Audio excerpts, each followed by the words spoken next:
Whoa, hey, whoa, hold on there. This is part 2 of the games we covered for game announcement season. In part 1, we talked about a few games from Devolver Digital and the PC Gaming Show, and even a handful from the Summer Games Fest kickoff.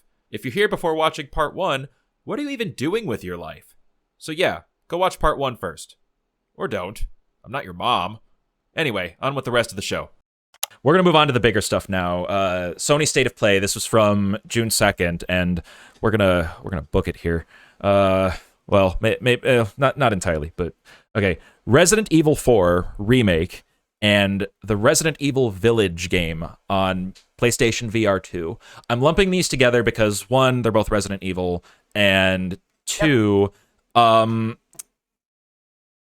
it's interesting to me what Capcom is doing with Resident Evil, and it all stems from how successful Resident Evil 7 was, bringing back the actual horror aspect of what Resident Evil was. Well, for one thing, all of their remakes have looked incredible from 1 through 3. 4 also looks incredible. I can understand the argument some people have that 4 doesn't need a remake or remaster, because by itself, it was one of the best Resident Evil games. Like, people rave about it all the time. I mean, maybe it's not like the same horror element as the originals, but like, as far as how fun it was, I mean, correct me if I'm wrong, Rob, but like, was it exclusive on the GameCube? Like, people would buy the GameCube for Resident Evil 4. I'm pretty sure. For a while it was, and then they actually re-released it on the Wii. Oh shit, you're right. I'm fairly confident about that. I'll look that up because I think you're right. I believe you're right. So for one, it's a tiny bit weird that they're remastering this one. Although I get it, it's the next in order, whatever. But like, I mean, who knows? Maybe they'll make it even better, right? Who's to say? But I guess the bigger concern is too, they've done 4 Resident Evil remasters over like once a year now. Am I wrong there? Like, they're pumping them out. And not to say like any of them are particularly bad, except maybe 3. I read that 3 wasn't incredible, but like, geez, Capcom, come on, slow down. Yeah. It's a lot. You're absolutely right. I did look it up. Resident Evil 4 was initially a GameCube exclusive, but it did get ported to the PlayStation 2. It looks like on October 25th, 2005. Okay. So it did. Oh my god, it's that old. Jeez. Right. That was it looks like about 9 months after it came out for GameCube. Mm-hmm. And then it did get a Wii version as well. Okay. Yeah. I'm with you. There has been so much Resident Evil lately, which in a way I'm actually pretty glad about, because again, I don't do horror games. I'm a weenie. But like, Resident Evil is like the brand of horror games. Maybe that and Silent Hill, but it's like the brand of horror games. Good luck with Silent Hill too. I mean, Konami being Konami. Yeah. Right. And so, I think the gaming landscape's a better place when Resident Evil's relevant. Mm-hmm. And so I think that's cool, because 4 I could swear is is considered to be universally the best one. Mm-hmm. Maybe 7. I know a lot of people really like 7. 7 really brought it back. Right, 4. Right. And so, I mean, it was a matter of time. This announcement wasn't surprising to me when I watched it live. It looks good. I don't really have much to say about it. The only thing about it is that, are they going to bring back the chainsaw controller? Are they going to bring back the chainsaw controller? Because oh my god, can you really play Resident Evil 4 if you don't have a plastic chainsaw? The true immersive experience. I'm just saying. Yeah, I don't know. You got any thoughts on this, Sheepin? I thought it was pretty expected. I wasn't wowed by it because I knew it was coming. So I know we just shat on remasters for Last of Us, right? But like, I don't hate the idea of remasters in general. I feel like Resident Evil 4 is maybe something that is worth a little bit more of a remaster, and it hasn't been done to death the same way Last of Us has. So I don't know. Like, Resident Evil was never really my thing, but I have plenty of friends who love the shit out of Resident Evil, so I'm sure they're very happy about this. Yeah. And then they're bringing 8 to the new VR system too. They did that like at launch for 7, and it was incredible. Like, it reviewed so well for a VR game. Like VR. I mean, it's its own. It's kind of building its own niche here too. Like, I'm surprised they didn't do that with 8 as well. But I don't know if they're like planning new things too. But I would be really surprised if they didn't do this for like future titles. I don't believe they've done any VR stuff for the remakes, have they? I don't think they have. Not that I know of. Yeah. I mean, not that they have to, but like, yeah, just overall, I guess Resident Evil seems like a good fit for something on like a VR headset too. Like, there's just so much you can do that makes the game feel that much better, I guess, in a lot of ways, while also, I guess, in some ways being worse too, depending on how well you can handle the controls and if you get motion sick and that kind of stuff. But in one way, though, I don't know if it'll be anywhere close to being as good or reviewed as 7. I mean, 7, for what it's worth, was super scary in a lot of parts. Like, I've have not played it, but like, I've watched so many people I follow play it, and there's just so many moments that are just so creepy. And being in VR, I imagine, makes it that much creepier. Yeah. But yeah, overall, I'm with you, Rob. Having Resident Evil be good and relevant, I think, is good as a whole. Yeah. And honestly, it's one big reason I think why Capcom is relevant in today's day and age once again. Yeah. Now, if only they would pay more attention to they've really Mega had Man. a resurgence. Well, yeah, it's not. They're not relevant now because of Mega Man. Exactly. If only they did. It kills me. Oh my god! Tell me we're going to Mega Man Legends 3, please. I wish, man. I even though I have no investment in it, I would wish it for you. You know, the thing about it is I like Capcom as a developer, but I literally have not touched a Capcom product since they canceled Mega Man Legends 3. Like, seriously. And I have played other Capcom games before that. I guess technically I bought Ryu as DLC in Smash Bros. Smash 4, but whatever. Oh, right, yeah. I will say this just real quick, final note on the Resident Evil games. I am glad, though, that a big developer like Capcom are putting major titles on VR. Because I don't know about you guys, I feel like I keep waiting for VR to just take off. Because I think at least that VR can be, I don't know if it will be, but I think it can be a major step forward into how we play games and how experiences are kind of shaped and formed. But it still feels like, to me at least, it's reserved for, I don't want to say gimmicky small games, but it feels like it's mainly for small games or just for people who have a lot of money or who find VR for itself to be entertaining and like a worthwhile purchase. So anytime a big game like this comes to VR and they don't half-ass it, it looks like they really put their full developmental effort behind it. I'm all for it. It doesn't appeal to me personally because I don't have a VR headset and I don't plan on getting one, but I like to see it. Yeah, I think I just I do wish they would do just a little bit more, you know, because like, even though I'm not as big of a Mega Man fan as you, like, I would love to see new Mega Man games happen. I mean, they were happening for a little bit there. It's just, they had Mega Man 11. Mega Man 11 came out a couple years ago, which I still haven't played. Not because I'm still really boycotting Capcom, but more so because it's too expensive. I think it's a $30 game, and it goes on sale all the time. But even $15, I don't like that, because when Mega Man 9 came out, I believe that came out on all 3 platforms, right? Wii, PS3, and Xbox, probably PC as well. I think that was only $10. I could be wrong, but it was like $10, and that was a while ago. For them to go $30, I know it doesn't use like classic sprites or you know, the bit tunes and all that kind of stuff. I can't. I could never pay $30 for an 8-stage Mega Man game. It's way too much. Yeah, for sure. Okay. So let's see. So this is relatively quick because this game has been out for quite a while now, and the rise it's seen in quality since it first came out and it had the controversy was insane. But now it's coming out on PSVR 2, and Stefan probably can speak the most about it. It's No Man's Sky. So yeah, like I said, they're bringing it to PSVR 2. If I'm not mistaken, it's on VR 1, or maybe the Vive headset or something.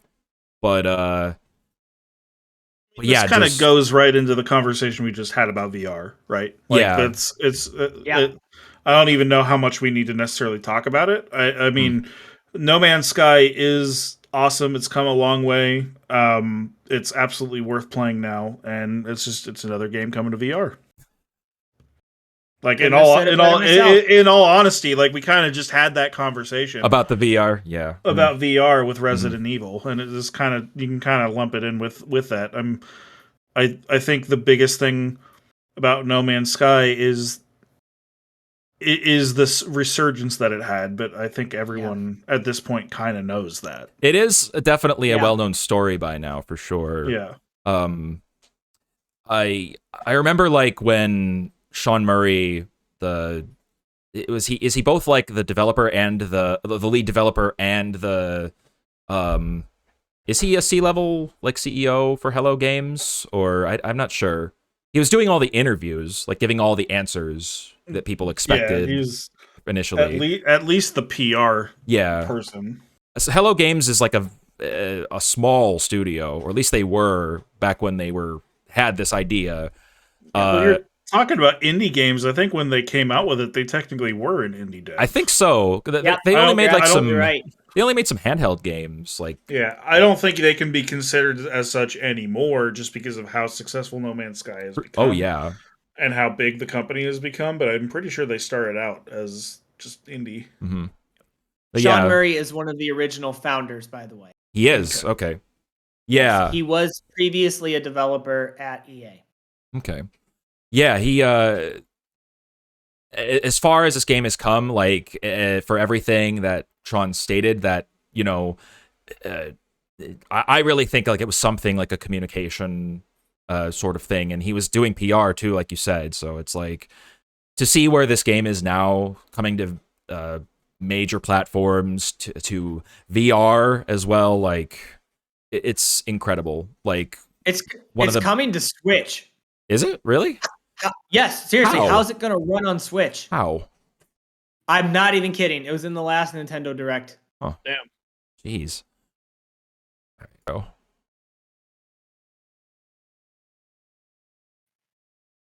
All right, so the next thing here is, in the state of play, like, I really didn't expect this to really come up, but I guess it's been kind of a theme, or at least kind of a quietly building theme with Sony and PlayStation over the past couple of years. So previously they brought Horizon Zero Dawn to PC with Guerrilla Games. They've confirmed that they're bringing the God of War game from 2018 to PC. And in their state of play, they confirmed that they're bringing Insomniac's Spider-Man game. It's not remastered. It's like it's the edition with all the costumes and DLC and everything, right? Like, it's not the deluxe version. It has a specific name, and I'm sure it'll be here in the trailer. But yeah, like, I think it's cool that Sony is bringing so many things to PC. They're allowing their, well, I say allowing, but, like, their devs underneath Sony, the ones that Sony has acquired, are bringing things to PC, in addition to them being PlayStation exclusives as well. On top of Spider-Man PS4 here, they're also bringing that cat game that looks very interesting, called Stray. Right.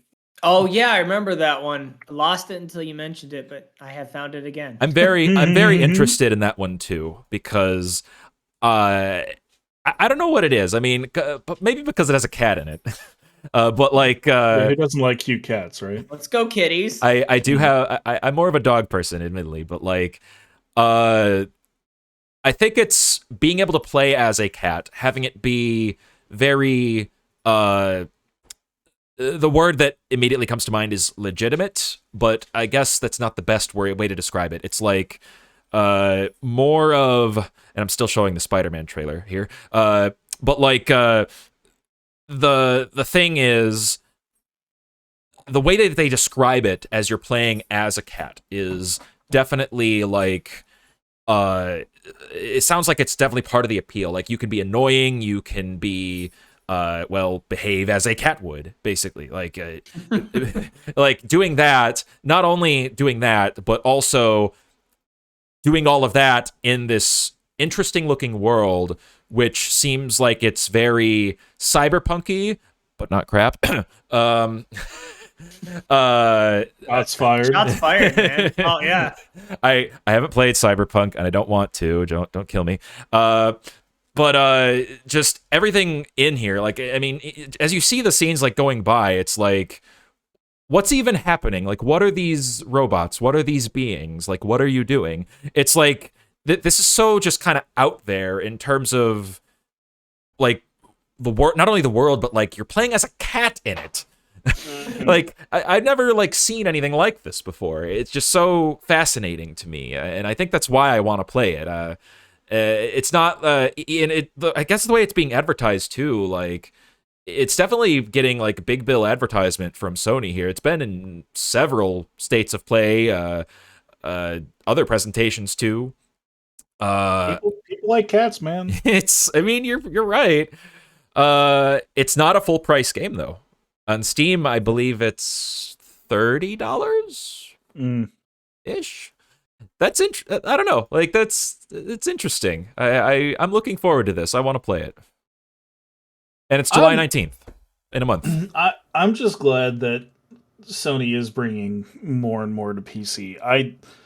It's kind of funny. I don't really understand why they would do that. Like, I get why Microsoft is doing it, right? Because Microsoft has a huge stake in PCs in general, so it's not really like it's not really polluting the market, right?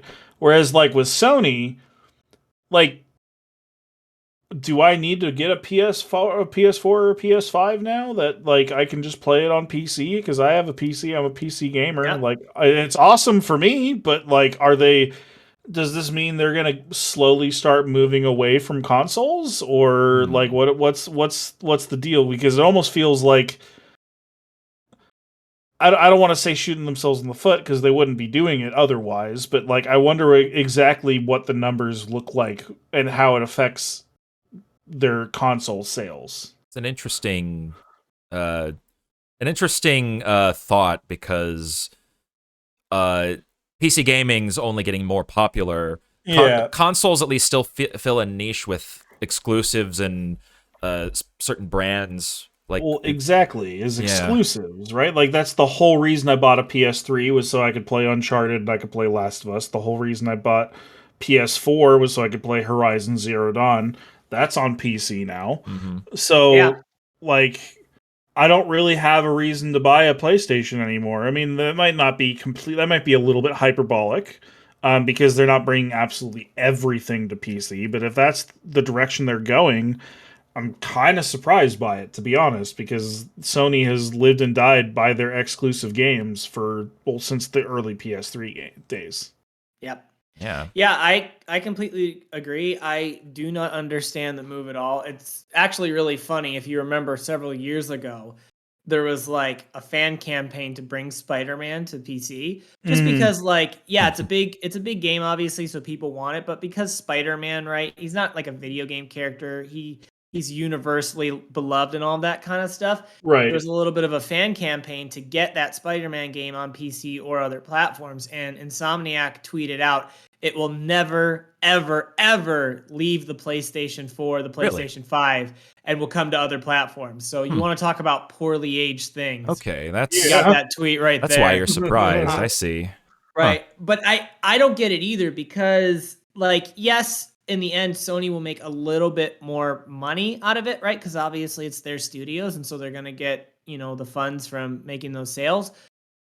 I guess the only thing that I can think of as to why they're doing this is because they think that these games being a little bit older, Remastered. because it might not be system sellers anymore. They might not be killer apps anymore, and so they're like, well, may as well That's a good maximize point.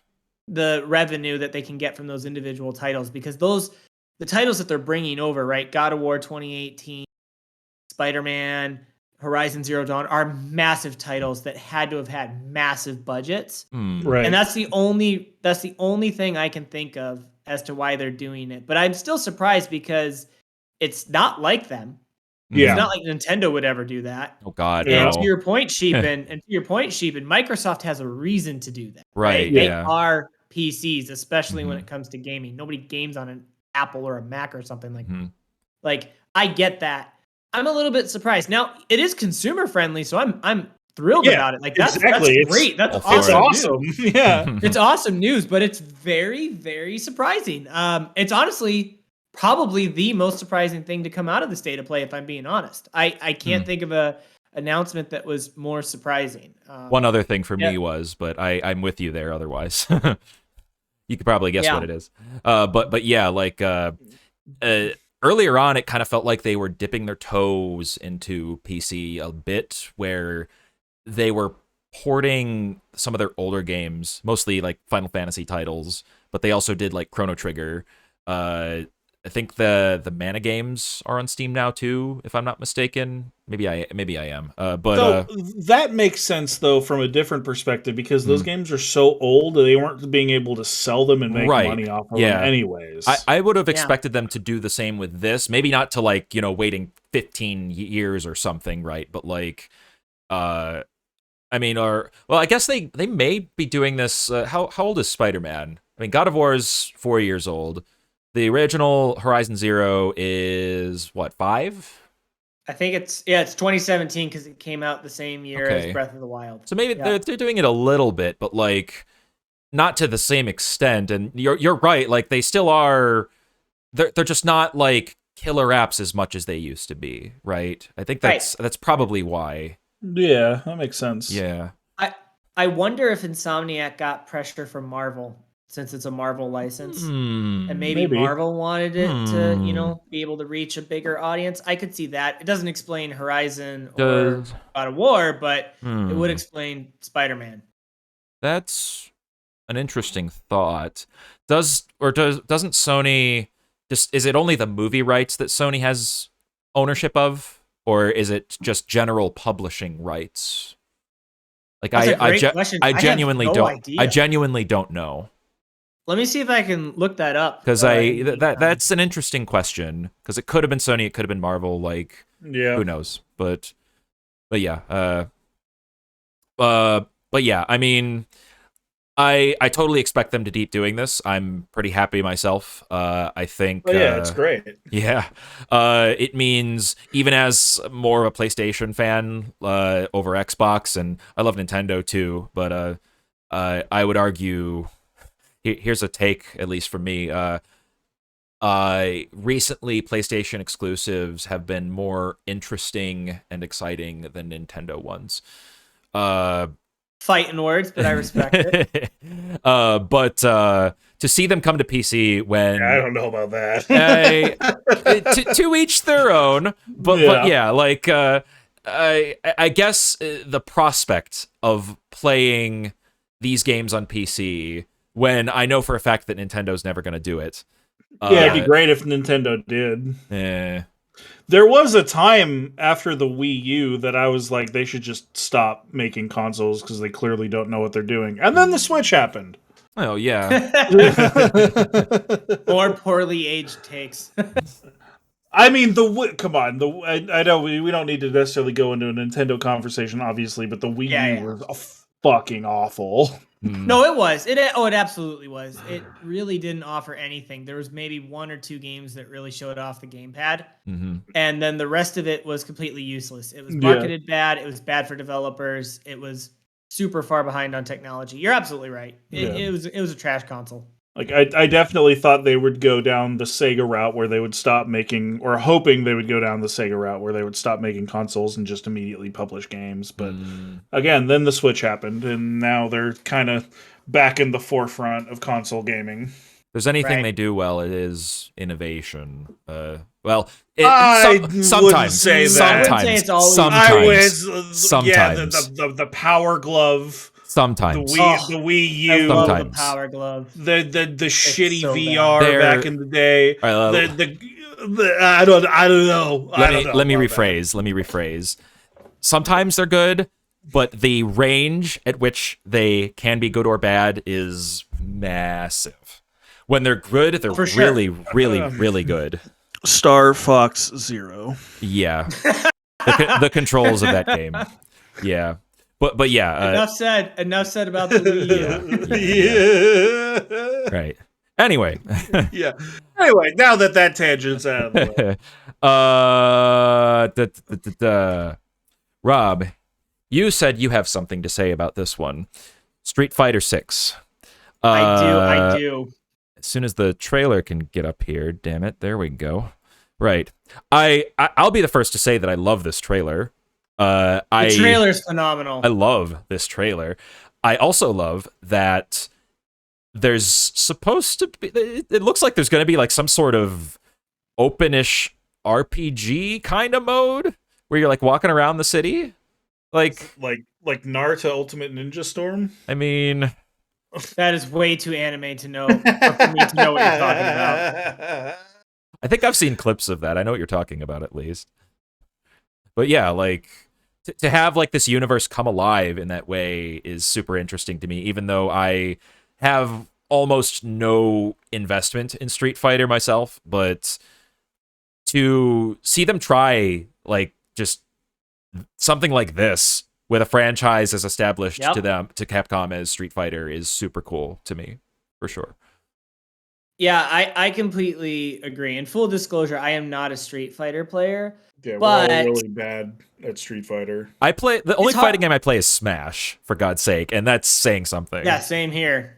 Actually, that's not true. Back in the day, I got really into the Dead or Alive franchise, and I actually because that's a traditional fighting game. It works a little bit differently than Street Fighter and a couple of other series, but I actually got really good at that one. I could actually pull off some legitimate fighting game stuff, but I'm with you. I'm mostly a Smash player. I mean, I've played Street Fighter before. I've played Street Fighter 2 because it's been released on so many different platforms. I played 4, and I played a little bit of 5, only a couple of matches here and there. But, a lot of the YouTube personalities I follow are really big into the fighting game scene, and especially Street Fighter. And I respect Street Fighter for what it is, because even though I am not a huge player of it, like it's always been around. Right, at least for me, since the Super Nintendo era. And so I've kind of been able to follow it on the outside, just getting glances at, this game's better than this one or worse than the other one and all that kind of stuff. I also really like to watch competitive Street Fighter. Granted, it is only truly the really, really big tournaments. So like Capcom Cup or EVO, right? Like that's pretty much when I watch it. The only time I really know, yeah. Right. This trailer is awesome. Like, it's great because I don't know if you've seen any of the stuff that's been released since this trailer, but they've shown more and more of the game off. A lot of influencers and social media personalities and YouTube guys have gotten to play it and show it off and all that kind of stuff. The reception to it from actually like really die-hard players and fans has been excellent, which is awesome. Okay. For me, a little bit on the outside, I think the reason why I'm so impressed with it is because of the way Capcom is just really presenting it. So like they clearly picked a theme, like a grunge city kind of theme, and everything down from the menus to the graphical effects in the middle of a fight to their advertising, to their music choices, to the way they changed the Capcom logo at the beginning. Everything is dedicated to creating that cohesion. And it just gives me a feeling that other fighting games just wouldn't give me. Like what you said, Claymore, the open world aspect I think is great because like fighting games have always kind of had a story and you get like cutscenes of characters interacting. But in reality, it's just more of like, let's just do a fight, but theme it up a little bit differently. This actually looks like there's going to be a whole bunch of gameplay changes. And not only is that exciting just because it's new, but it seems to really fit with what Street Fighter has always kind of presented itself as. So to me, it just comes across as a game that Capcom has put a ton of effort into. They've really shown it care. It feels very, very cohesive. And from an outsider, it just looks exciting. Like visually, it just looks striking in a lot of its gameplay and a lot of the way it presents itself and all that kind of stuff. I am bummed that a huge chunk of the roster got leaked. I don't think it's any surprise that they started with just these 4 characters, right? They've shown Ryu, Chun-Li, Jamie, and Luke. I have a feeling they were going to kind of do the Smash Bros thing where they're going to have a trailer for each character, whether it was returning and new, and we're really going to show it off. They've actually released one of those. Right. They've actually released one of those in the meantime for Guile. Oh, yeah. Which is great. But a leak happened, and almost all of the entire roster is known, if not the entire roster. Yeah. I saw it. So unfortunately, that kind of kills some of my hype again because I'm kind of like into it on the outskirts, right? I'm not like a diehard player of it, so that's a huge bummer. But I'm excited to see. I'm excited to see what comes out of this because it seems like the most hardcore Street Fighter fans, the initial impression has been overwhelmingly positive, where the most hardcore Street Fighter fans really didn't like 5. I think, from my understanding at least, 4 is considered to be the far superior game, at least to 5. And counting back down to the last 2 recent titles, this one seems like it's fixing most of 5's mistakes. And so I'm just excited for the fans, right? I'm excited for the players because I'm a fan on the outside. I'm completely casual about it, and I'm okay with that. And from that perspective, it looks great. That's what I was going to mention too. Like, well said. Yeah, this is coming from where 5 was, especially at the beginning. From what I've read, like it had terrible netcode. It was filled with bugs. Barely any content to start with until they I remember that fixed a lot of stuff in the future versions, as Capcom does with Street Fighter games, where they release, ultra versions in the future and whatnot. Right. But yeah, like just from the start here, it's incredible, like what this looks like and the direction it seems to be going in. Like I think what you said was very, well said. Thank you. The one other thing I got to point out, I'm so curious to see how it's going to end up in the final product. So they've announced that they are doing a mode where they actually took a whole bunch of broadcasters from like the Street Fighter scene and they recorded a whole bunch of lines. So when you're playing just a normal match against another person, it's like you're in a tournament setting because they've literally recorded, from my understanding, lines for every character, every attack. Oh, shit. And a whole bunch of interactions. So like you will have your favorite eSports Street Fighter broadcaster saying saying stuff. Jamie goes for the high kick and Ryu goes for, the parry or the block or whatever the Street Fighter terminology is, right? That's cool because I've never even considered something like that. And let alone how that can be implemented. Because if you've ever played any of like the EA Sports games, right? So, NHL 2000 whatever, NFL or Madden, right? Madden 2000 whatever. They always have those pre-recorded lines, and it adds a lot to the game. Yeah, so to do that with an esports setting, that's such a unique idea that honestly, I can't believe someone hasn't thought of it before. And so I really want to see how that pans out in the final product because that's a lot of voice work and a lot of interactions that they have to account for. And if they pull that off, that's going to be, in my opinion, it's going to be a staple of every single fighting game going forward. It's going to become a must-have just to really improve the overall experience. I think it's an evolution of the genre in how it presents itself. I could see that. I could absolutely see that. The only what that reminds me of is, and it's not even the same, because these types of things are going to be in the game and audible to like in an esports setting. Like people are going to hear the announcers in the game say these things, right? Yes. Yeah. So the closest thing I can think of would be like in StarCraft 2, there are these announcer packs when you do things on the field with certain announcers' voices. They've even done like tribute ones for like Total Biscuit and like nothing like this before too, where they go to the actual community side, like the casters themselves, and include them in the game. Like, that's awesome. Like, I really that like more people should do that. Like, more companies should do that. Like, that's so cool. I love it. Right, and for a traditional fighting game like Street Fighter, that's their lifeline. You know what I mean? Oh yeah, that is what they try to appeal to the most.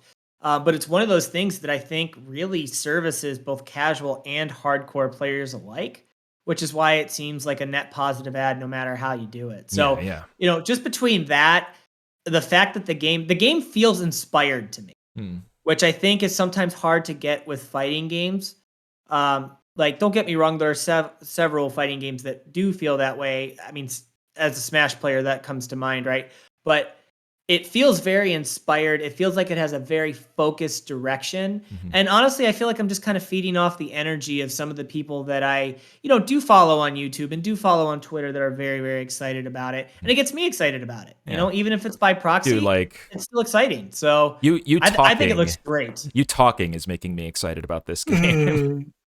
But it feels significant. Yeah. And that's why I'm excited about it. Plus the open world thing, like we mentioned. I can't believe a fighting game hasn't done that. It just, like, you watch the trailer and it's like, this belongs.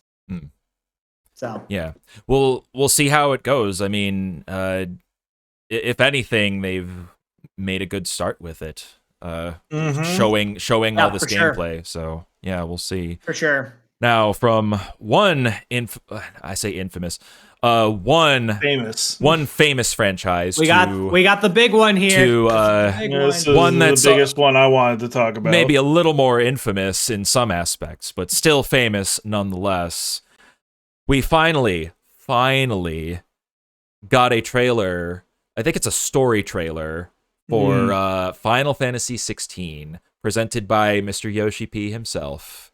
Naoki Yoshida.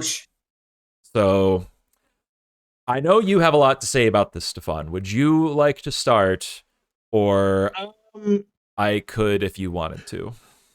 Well, okay, so I don't necessarily need to start, other than we are all Final Fantasy fans. So this is the big one.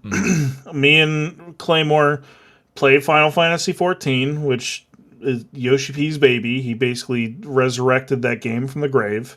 He is bringing us this game now. It's, his vision. Respect the fuck out of that man. I've been, massive Final Fantasy fan forever. I've played most of the big ones. I haven't played every single Final Fantasy, but, 4, 6, 7, 8, 9, Tactics, 10.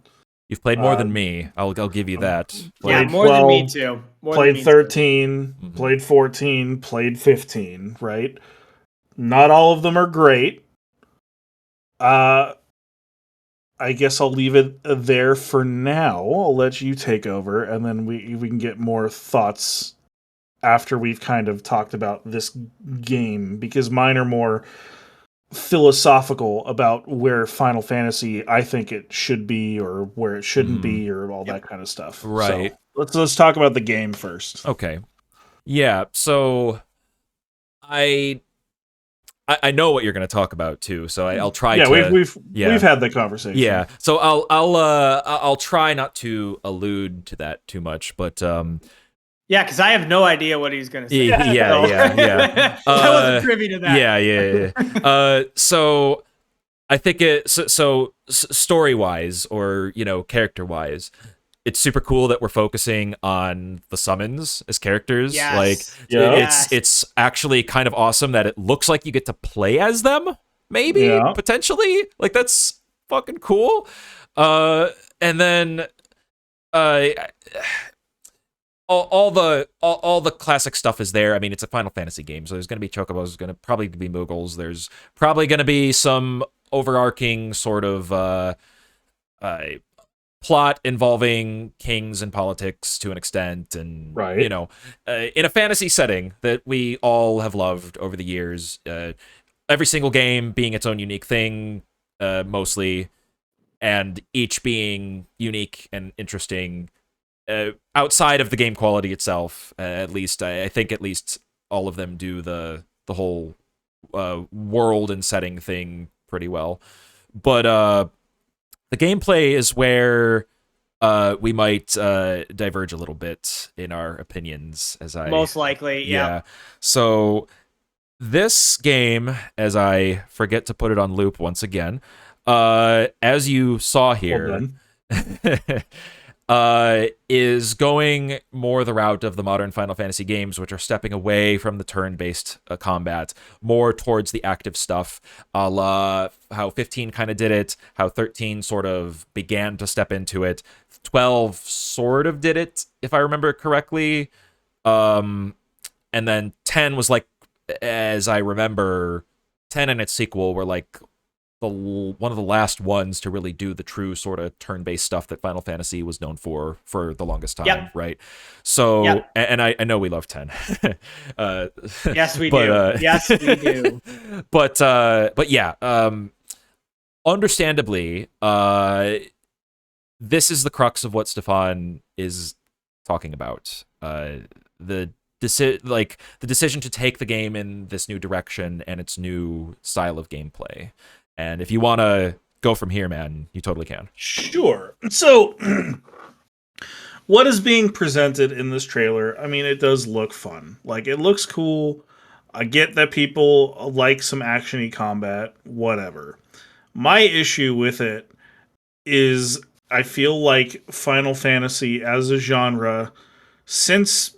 I mean, you could argue it started with 12, but like since 13, somewhere around there-ish, is seemingly alienating some of its older fan base. And even something like Final Fantasy VII Remake, I thought Final Fantasy VII Remake was fun. I thought it was a really good game. It had some hype.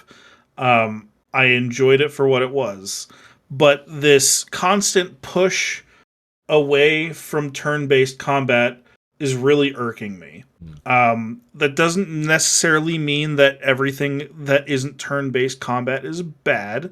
I know, for example, Claymore, you're really into Kingdom Hearts, and that's more action-y combat, right? Kind of the direction they're going in now, in a way, yeah. I wish that instead of making Final Fantasy into an action-y, more button-mashy kind of game, that they would stick to their roots, and then if they wanted to explore that, come up with a different series.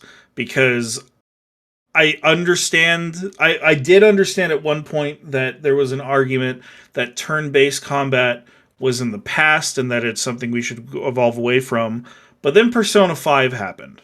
And Persona 5 cleaned up the turn-based combat, sped it up to where it, even though it was turn-based, it still had a really fast pace to its combat, and it was awesome. So the argument that turn-based combat doesn't sell or isn't wanted is completely false. And I wish that Final Fantasy would continue in that route and innovate upon its old gameplay rather than try to change it completely. Because, again, like Final Fantasy VII Remake was fun, didn't really feel like Final Fantasy VII to me. I know that might be kind of controversial. I know like it was reviewed really well. A lot of people absolutely loved it. But as I was playing it, I'm like, yeah, I'm having fun, but something's missing, right? Gameplay Granted, wise, yeah. Like I think that's a fair critique to make for the gameplay. Yeah. Granted, I was never as big of a Final Fantasy VII fan as other people. My favorite Final Fantasies are 9 and Tactics, right?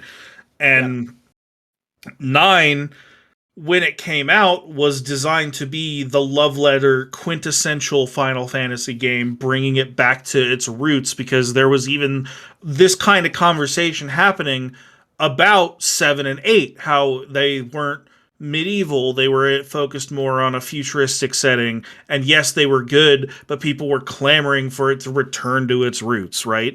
And that's why 9 happened, and again, why 10 happened on top of that.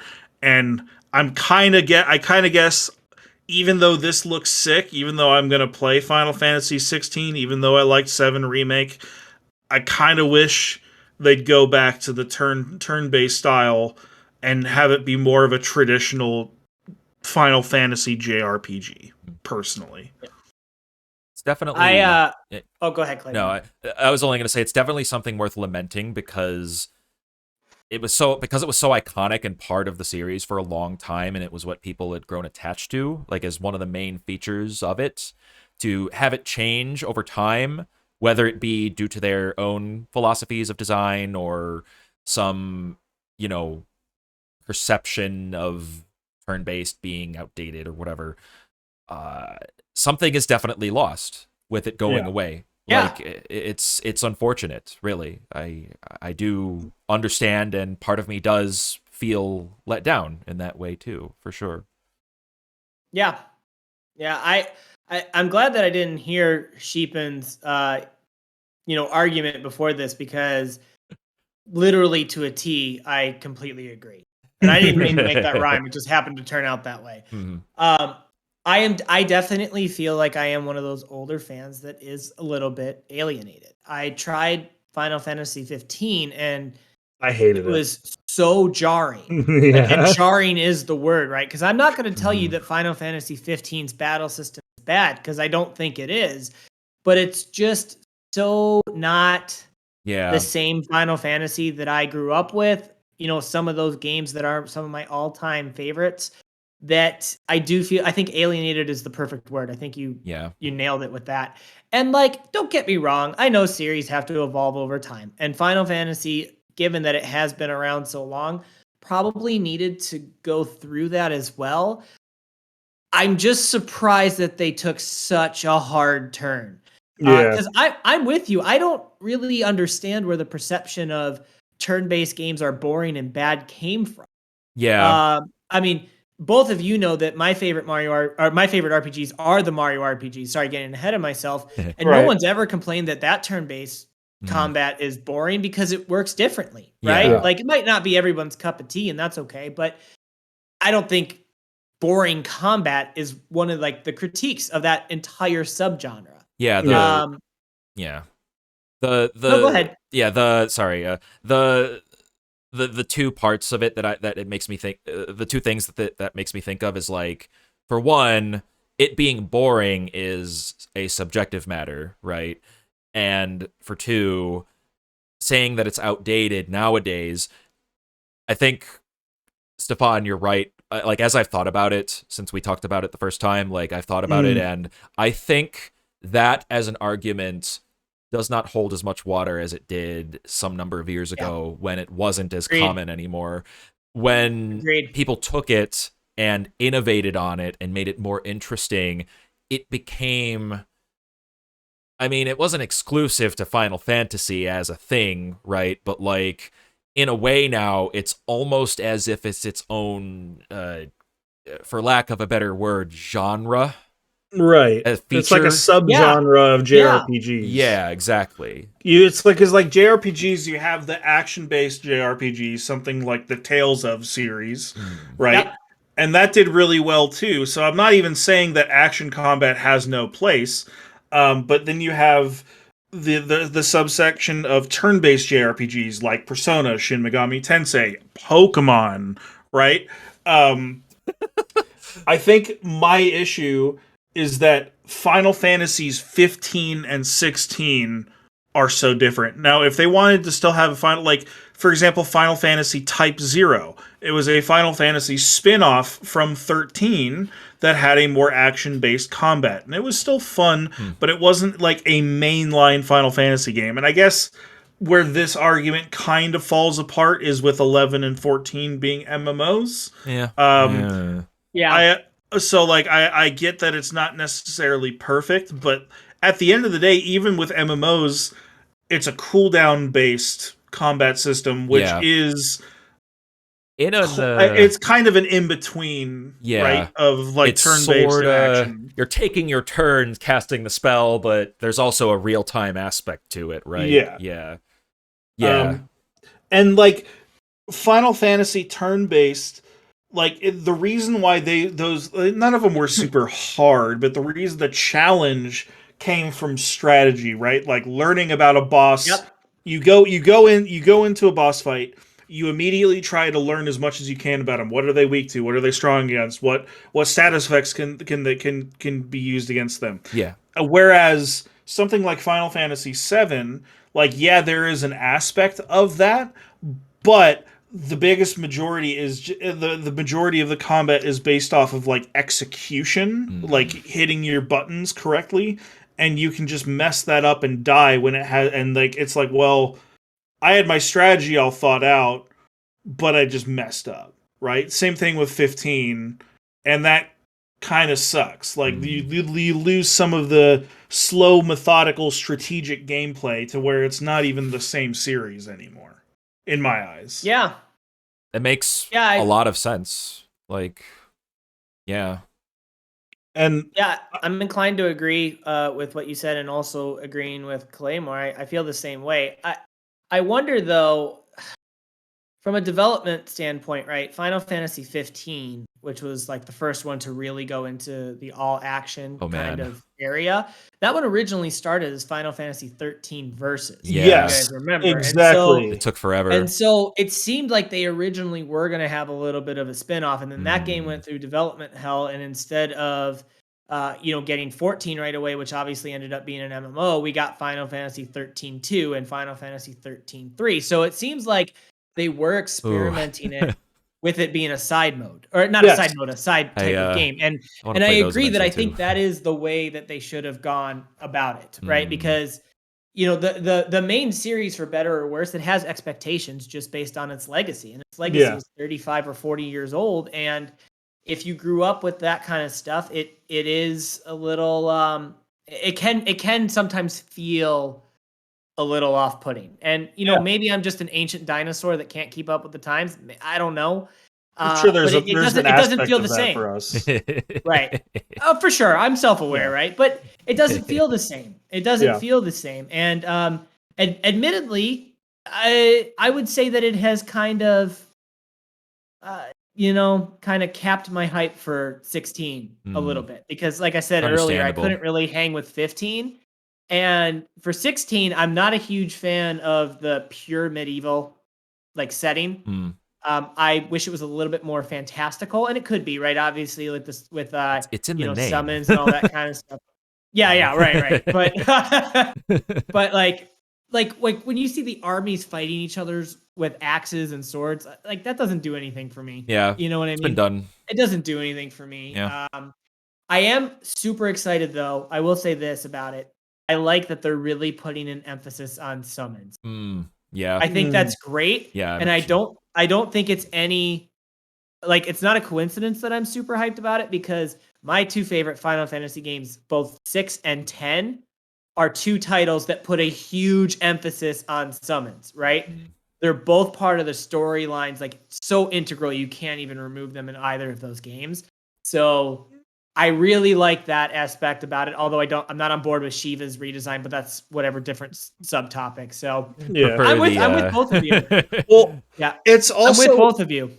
So this is a slight tangent, because it is something that I'm legitimately worried about, and I think you might have an idea of where I'm going with this, Rushlow. But with the trend that's happening with Final Fantasy VII Remake and how well it's sold, and now with 15 and 16 being more actiony combat, I'm worried about them remaking other games that were RPGs and turning them into action combat.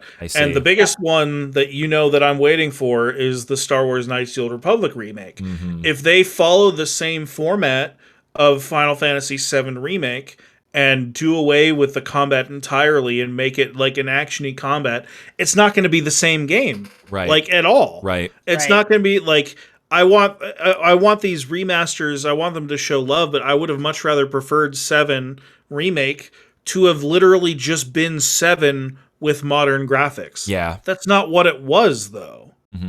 What? What? There's a difference between Final Fantasy VII Remake and Final Fantasy VII Reimagined. Yeah, And that's what they went for, and they didn't remake it. And that's okay. Like, there's nothing wrong with that. In fact, you know what? I actually really applaud them for doing that, because Final Fantasy VII is a landmark historical title. And by choosing to do something so radical, they could have actually retroactively ruined its legacy. And I don't think that Final Fantasy VII Remake did that. Right. No, I don't think it did either. I agree. But it's not a remake. Yeah. It's not a true remake. So if you were a fan of the original, or you wanted to experience something like the original but couldn't because you're younger, you just didn't have a PlayStation, never got around to playing it. Yeah. The experience you get from both of those titles is vastly different.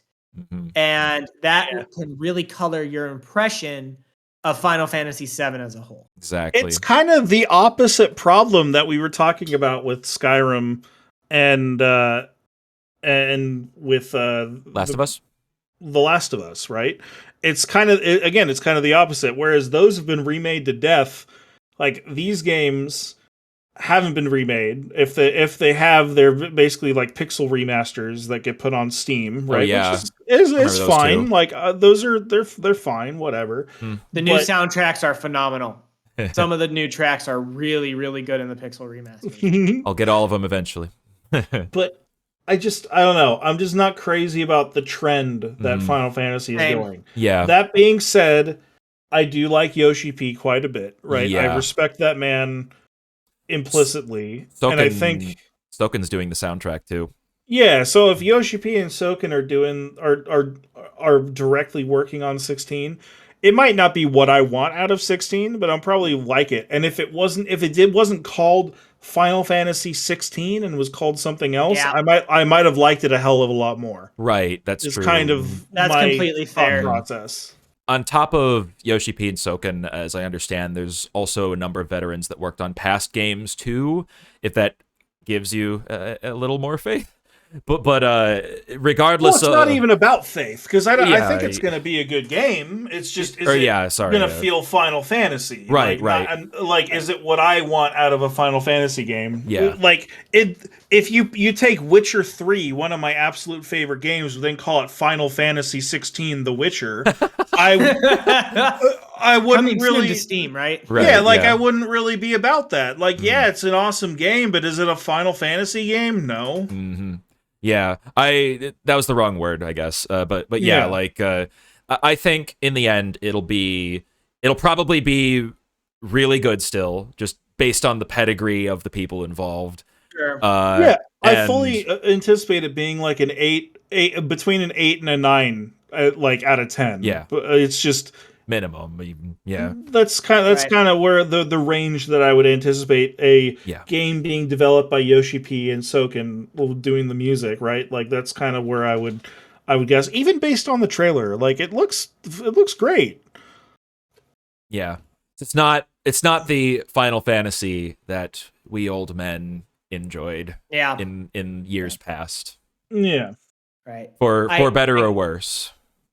Well, right. At least in our how would I put it? Like, not necessarily nostalgia, but like our minds who miss the days of those turn-based fun times.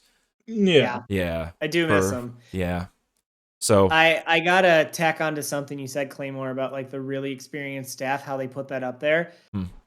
So I think the most mind-blowing thing about that reveal about like who's working on the team is that one of the people on it, and I unfortunately do not remember the name, one of the guys that's working on Final Fantasy 16, when they put that official graphic and talked about games that they previously worked on, they had one guy on Twitter. Yeah, they had one guy on there that had Mario Hoops 3-on-3 on his resume. That was Soken. And I'm pretty sure that was Soken. Was it? Soken worked on the music on Mario Hoops 3-on-3. And I can't believe in 2022 we have an official acknowledgement of Mario Hoops 3-on-3, because that was a sports game, obviously, made by Square Enix for the 3DS or for the DS. Excuse me. My God! It was phenomenal, dude. You could hoop it up with Yoshi and Red Mage.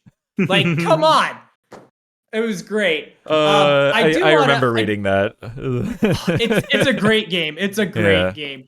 I do want to bring up a potential counterpoint though, because I am admittedly being hypocritical myself, and I want to see how both of you feel about this. So while I do agree that it can feel a little alienating that it is going to this more action-focused kind of subgenre, on the opposite end of the spectrum, somebody earlier mentioned Pokemon. And I have a different opinion when it comes to that series because I am absolutely exhausted with the current Pokemon formula. And when Legends Arceus came out, I thought that was a shot in the arm, breath of fresh air, choose your metaphor, right? Right. I really, really like that game. And I think some people might kind of say the exact opposite of what we're saying about Final Fantasy, or the same thing and apply it to Pokemon about it's a radically different approach. I don't think that's true. I don't think it is. I want to hear why. I want to hear why, because I'm kind of on the fence because they didn't call it Pokemon Gen 9. They very clearly marked it as like a kind of side own thing. Game, right? They're probably going to make more Pokemon Legends games, basically, right? Right. But at the core of the argument, regardless of title, you know what I mean? Yeah, like Pokemon. Right, and so I want to hear what Sheep, and I want to hear what you have to say, because I even while saying it, I felt a little hypocritical, which is why I brought it up. So the reason why I think it's not really comparable is because the core gameplay, the core battle mechanics are the same. Now, you have differences in catching, you have more of an open world or whatever, but those are innovating different aspects rather than like the core battle mechanics, right? Like the way Pokemon battle in Arceus is the exact same as it's always been. Mostly. Yeah, for the most part. Yeah. Yeah, mostly. And that's my biggest issue with the 7 remake, with 15, with 16, isn't the open world, isn't the way you interact with your party members, it's the change in combat. That's the crux of why I don't really like it, because especially in games like Final Fantasy, even Pokemon, the majority of the time that you're spending is in combat, for better or for worse. Yeah, that's fair. That's actually a really good counterpoint. I can totally accept that.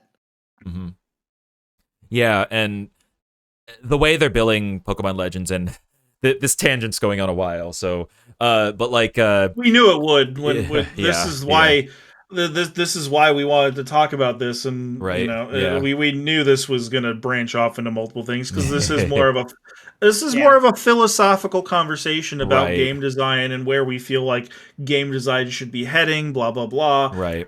I think we'll get to similar when we talk about another game further on down the road, when we're talking about the Xbox game, that being Diablo, right? It's not just going to be about the game, it'll be a little bit more about like business practices as well, right? So like it's more than just the core gameplay, so I'm not really surprised by the tangents. Yeah, for sure. Legends is probably going to be its own thing, and I wouldn't be surprised if they kept those style of mechanics specific to that game, and then we're probably going to see more Scarlet and Violet information in the rumored Direct coming up, but like...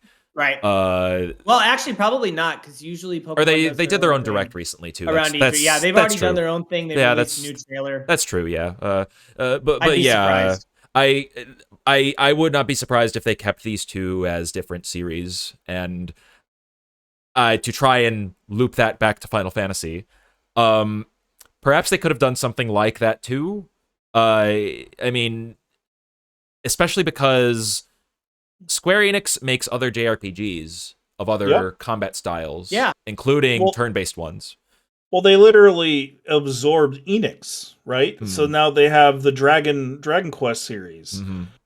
Dragon Quest XI sold really fucking well, and it was turn-based. It did. Yeah.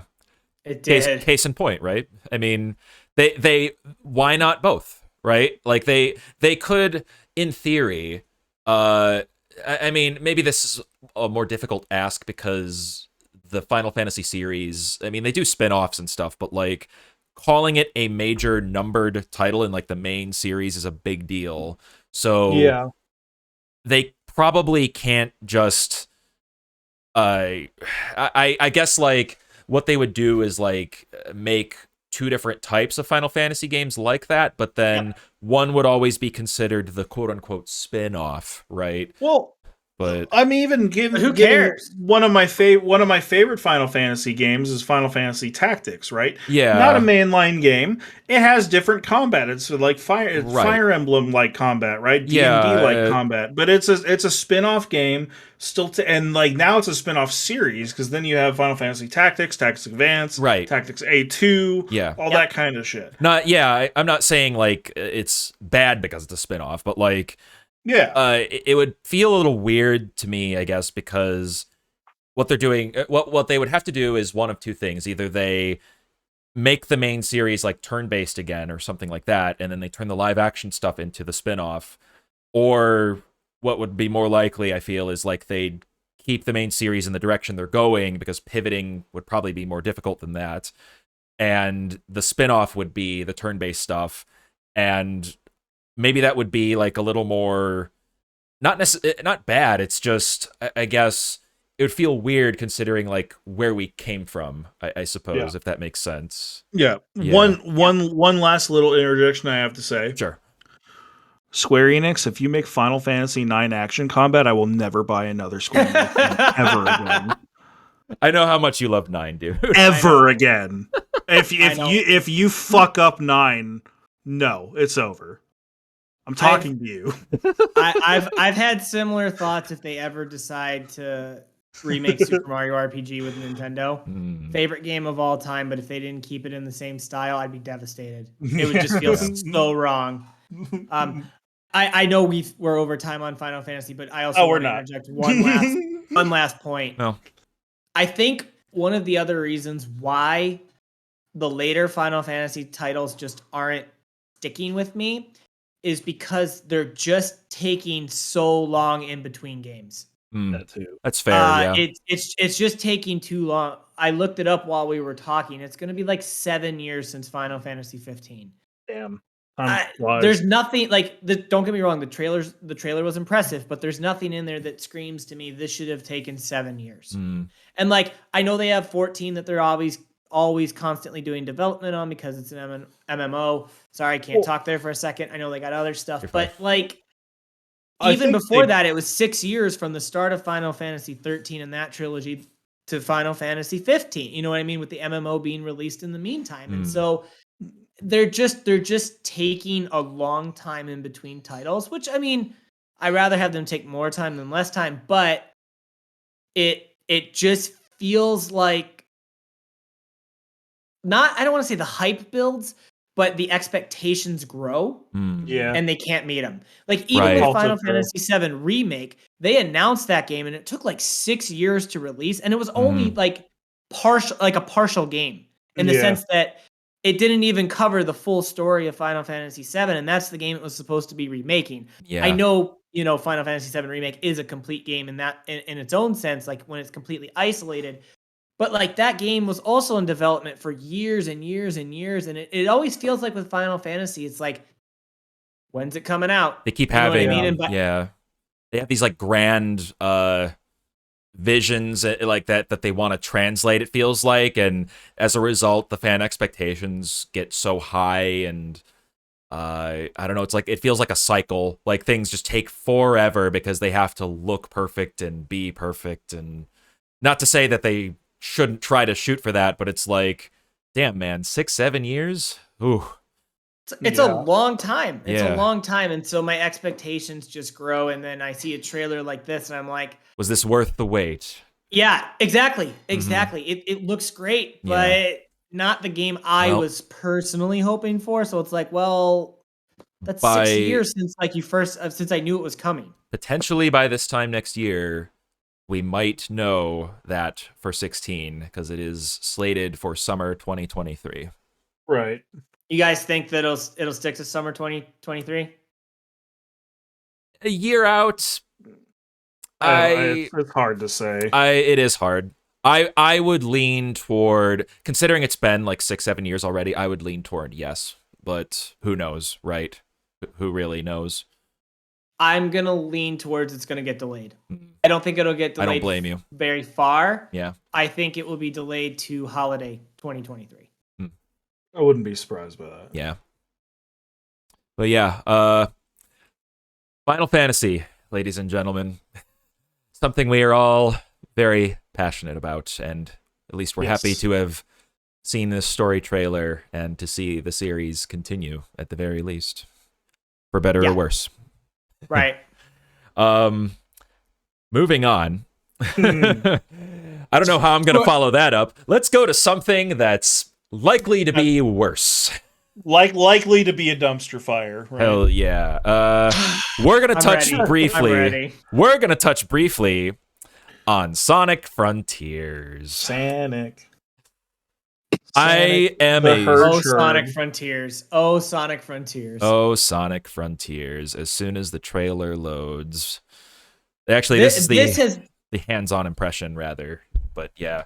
We're gonna get the job done. Yeah, we're gonna touch briefly on this because we could also probably go on for quite a while with this. Just there's not really gonna be a lot to say.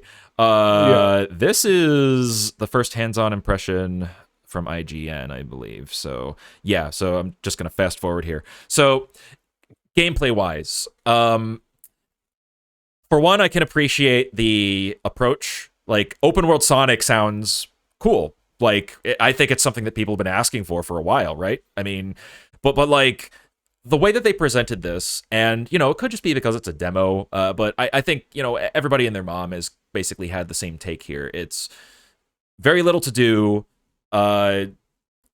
very open, wide spaces with nothing in them. Again, maybe it's because of demo, but what else is going to happen here? Like, we really, really need to see more, and as passionate as the Sonic fan base is, they're asking them to delay it because it looks kind of bad. But I don't know. What do you mean? This looks incredible. I don't know. This looks great. I don't know, but like what to really say. In one way, I can understand the whole demo thing. In the other way, it's 3D Sonic. The whole cycle of Sonic, I think, to me personally, you know, where people are like build their expectation, oh, it's going to be good, and then the game is bad, and then Sonic is dead, and they reveal the next game, and oh, it's going to be good. The whole Sonic cycle. Yeah, right. For me personally, it hasn't really been. I mean, I know it's a meme, but like, it hasn't been a thing for a lot of the recent games. Outside of maybe like Generations, they did a remake of Colors, which was okay. That was a disastrous remake though when it first launched. Yeah, it's been patched, but that was a bad initial remake. Yeah. But yeah, like I guess like I don't know what more to say or expect out of 3D Sonic anymore. I mean, really, I think they obviously like they're leaning into the whole like, oh, Sonic is cool because he's from the 90s, and the 90s were both radical and terrible at the same time. And then they're leaning into like Sonic and his, you know, it almost feels like they're leaning into the whole Sonic games are kind of half bad in a way too, but you know, to each their own. But like, yeah, I don't know, man. I like Sonic. I don't know how much I like his games anymore, to be quite honest. It's fair. It's fair. I had not seen this trailer until this time. Until this boy. moment. This looks awful. This looks really bad. Like, they're trying new things for Sonic, but it's like, what exactly is new here in terms of games? Like, as a whole, it's like I don't know. Does Sonic really need new things? I think that what Sonic needs is to go back to old things that people actually enjoyed. I think you're right to a point. It's like a lot of the things that worked in the past, it feels like they just keep trying new things. They keep trying to reinvent the wheel, and all the good things that people liked about past games just kind of go away and get forgotten about, and they're not brought back. I mean, the last solid thing I think they did was what, like the Wisps, the power-ups from Colors? They brought that back maybe once or twice. I think they were in. They did bring it back, if I recall correctly. I'm pretty sure they brought it back in Forces. I think so. But Forces is the ultimate trap. Forces is an insulting game because Forces is insulting because it literally takes control away from you in 90% of the situations because it doesn't believe you can do it. The Sonic I would running rather, fast through a loop cutscene type of stuff, right? Or, yes, except for it's 90% of every level. oh, And they great. even got classic Sonic's physics worse than from Why- Generations. why- Like they literally could have just ported in Sonic Generation classic physics and it would have immediately made the game better. Why is classic Sonic in that game? Because it ties into Sonic Mania. It does. The ending of Sonic Mania really? Actually has a cutscene in Forces. I didn't know that. Yeah. Holy shit. Yep. I got Forces for $10 and I paid $10 too many. Come on, bring back what the fans really want, and that's we want a remaster of Sonic Boom. Oh god! Oh no! Only if the Game Grumps play it, and only if they tear it apart like they did again. Jesus. Yeah. I think I'm going to surprise you guys here because I'm going to have a dissenting opinion, and I'm not trolling. It's genuine. I'm actually excited for not Forces. Frontier. Oh god, absolutely not. I am actually excited for Frontiers, and I am like no cap. I'm being completely serious. So. You are absolutely right, Sheepin. This trailer is garbage. Sega should win an award for the worst marketing of any video game since video games have become a thing. I'm really not sure what they were trying to do with Frontiers because truly the marketing is confusing. It doesn't make any sense. It only shows off low points. It's very odd. I don't know how much of the Sonic Frontiers coverage you guys have seen since this initial trailer. Sheepin, I'm guessing you haven't seen much if this is the first time you've seen this trailer. But a lot of stuff has come out about Forces that, at least from the circles of the internet that I tend to be a part of, has really increased or improved the perception of the game. So for one, it took them 3 trailers over the course of 12 days to finally mark the footage we're seeing on screen now as an early prototype build. And in fact, since this build, they have now shown off another build. But they didn't show off that build in an official trailer. No, that new build was in demos that were at the Summer Game Fest that some journalists got to record and some journalists didn't get to record. So like the last week and a half, there have been like very low quality pointing your phone at a screen while a kiosk person tells you, no, you can't record it. You know what I mean? Leaks like that with more and more coming out. And then just yesterday or the day before, various outlets were able to actually publish stuff related to Frontiers. In the stuff that they have published, it has turned, it looks infinitely better. Not only graphically, but just in terms of how Sonic handles more stuff in the world. It just looks overall better. Now, does that mean it looks great? Not necessarily, but it has already improved significantly. Okay. The most baffling thing is that every single one of these outlets, for the most part, actually has a positive perception of this game after they've played it. And it's because of details that these trailers aren't showing. So, like, there's a couple of dissenting opinions. Like, I know one of the main editors for Games Radar had a really harsh opinion on it, and that's totally fine. Sonic doesn't deserve the benefit of the doubt in any circumstance, unless it's a fan game. It does not deserve, like, that series does not deserve the benefit of the doubt. But like, for example, Sega has not even communicated the main structure of this game. Every review outlet has said that Sonic literally goes around in this open world, which, by the way, this open world is only one of at least 4. Okay. There's apparently 4 big islands like this. It could be up to 7, although nobody knows the actual accuracy of that. But it could be up to 7. But there's at least 4 of these islands. And then along the way, you actually get transported into what's called cyberspace. And it is literally generation-style levels. So, like, they have linear levels as well. And apparently that's where you get like the main game's collectible. And once you get that collectible, I'm assuming it would be the Chaos Emeralds, you can actually go and start progressing. Like that whole structure and feedback loop and gameplay loop hasn't even been explored. In the latest build, Sonic looks faster. He looks easier to control. there's actual turning, even at high speed. It looks infinitely better. So Sega should win an award for the worst marketing literally in the history of any game I can honestly remember. It's been terrible. Yeah, like absolutely horrible. Like at the time that I took the notes I have here, IGN's coverage of the demos that they had exclusives on, they were just coming out. I was watching them here and there, but what you say like entirely makes sense. It's bizarre that the right information, the right builds, like everything to have a successful marketing campaign and to launch a Sonic game successfully, you would think that they would know how to do that by now. Right. Or at least one of the heads of do something. Sorry, go ahead. Or at least do, something better than the last time, right? I mean, right.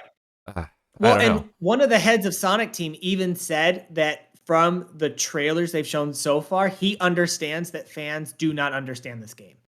Like, how do you say that? And that's almost verbatim. He literally has said, yeah, we understand fans are confusing. Well, that's your own fault. Right, that's your own fault. What is happening? Communicate it correctly. Jesus. Yeah. So, but from a pure game design standpoint, and I'll finish up with this, I actually am a little bit excited because I've always been under the impression that Sonic is not about speed, Sonic is about momentum, which is why I think the boost formula works. It's kind of the inverse of the old formula, where where the old formula was you had to spin dash. You had to use slopes and enemies and bumpers and all that kind of stuff to really keep momentum. Yeah. Whereas in the boost formulas, you have to avoid obstacles to not lose momentum. But either way, it was still about momentum, and it was about tying actions to preserve it or build it.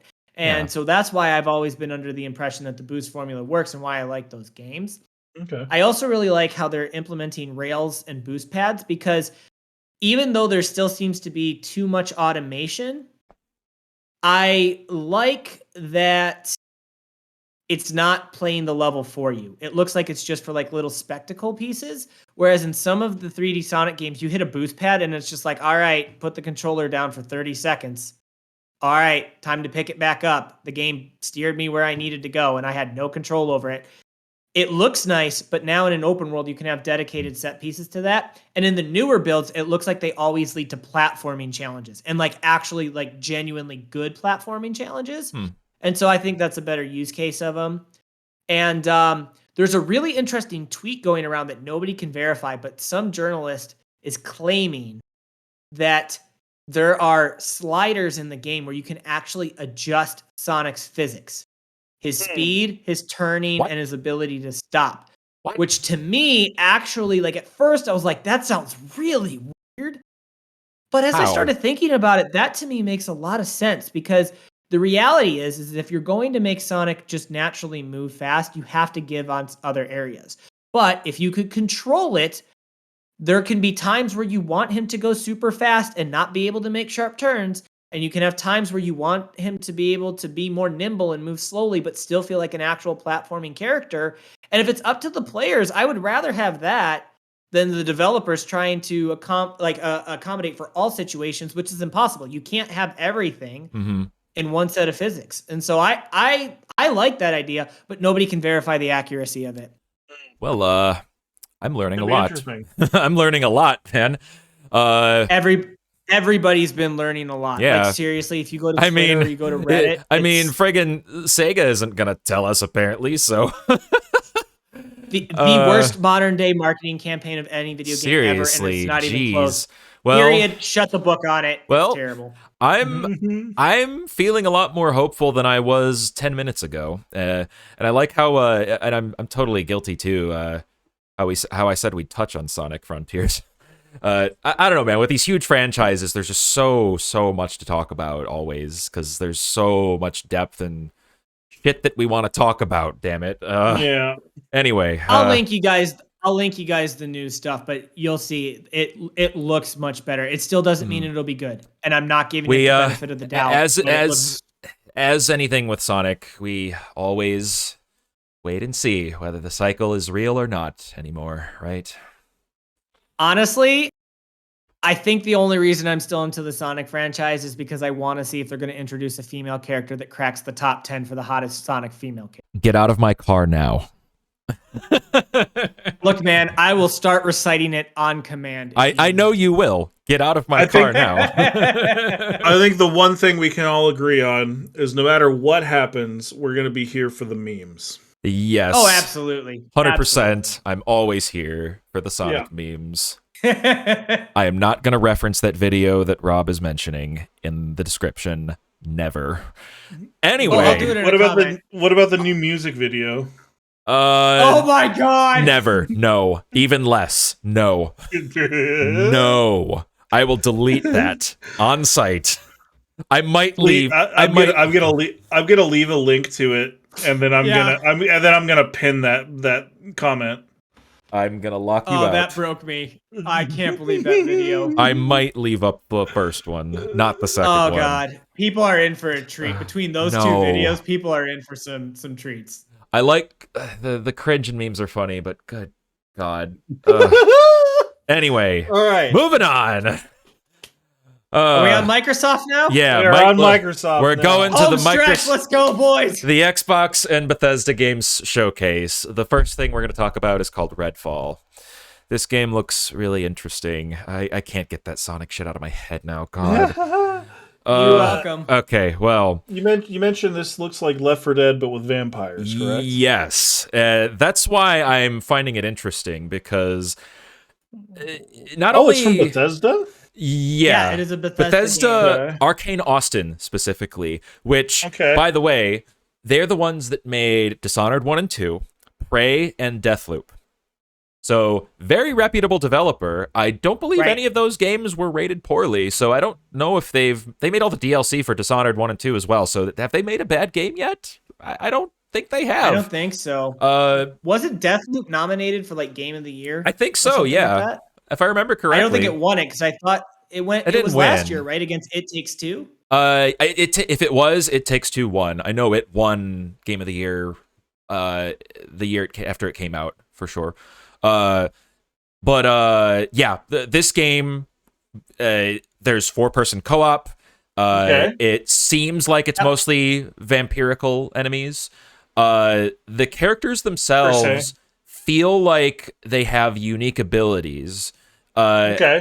So in that way, it's kind of like Back 4 Blood, if I understand that one correctly. I haven't played that yet, but yeah, I mean, it's interesting they're making a game like this coming off the back of Back 4 Blood, which was Turtle Rock Studios, the original devs of Left 4 Dead, and taking another crack, like another approach at this kind of thing.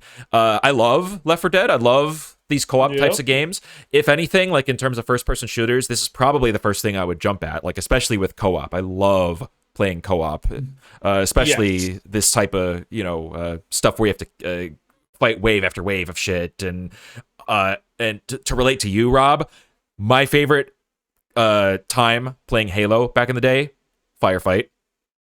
Yep. Okay. I love firefight. Yep. ODST. Yeah. So I don't know exactly if this is more of a firefight nature where you like protect a point at certain times, or if it's more Left 4 Dead where you go from point A to point B and you kill everything in your way. But this looks fantastic. I'm looking forward to this. It was featured on several different presentations. Arcane Studios, I feel, is very reputable. I'm down, dude. Like, let's play. This looks amazing.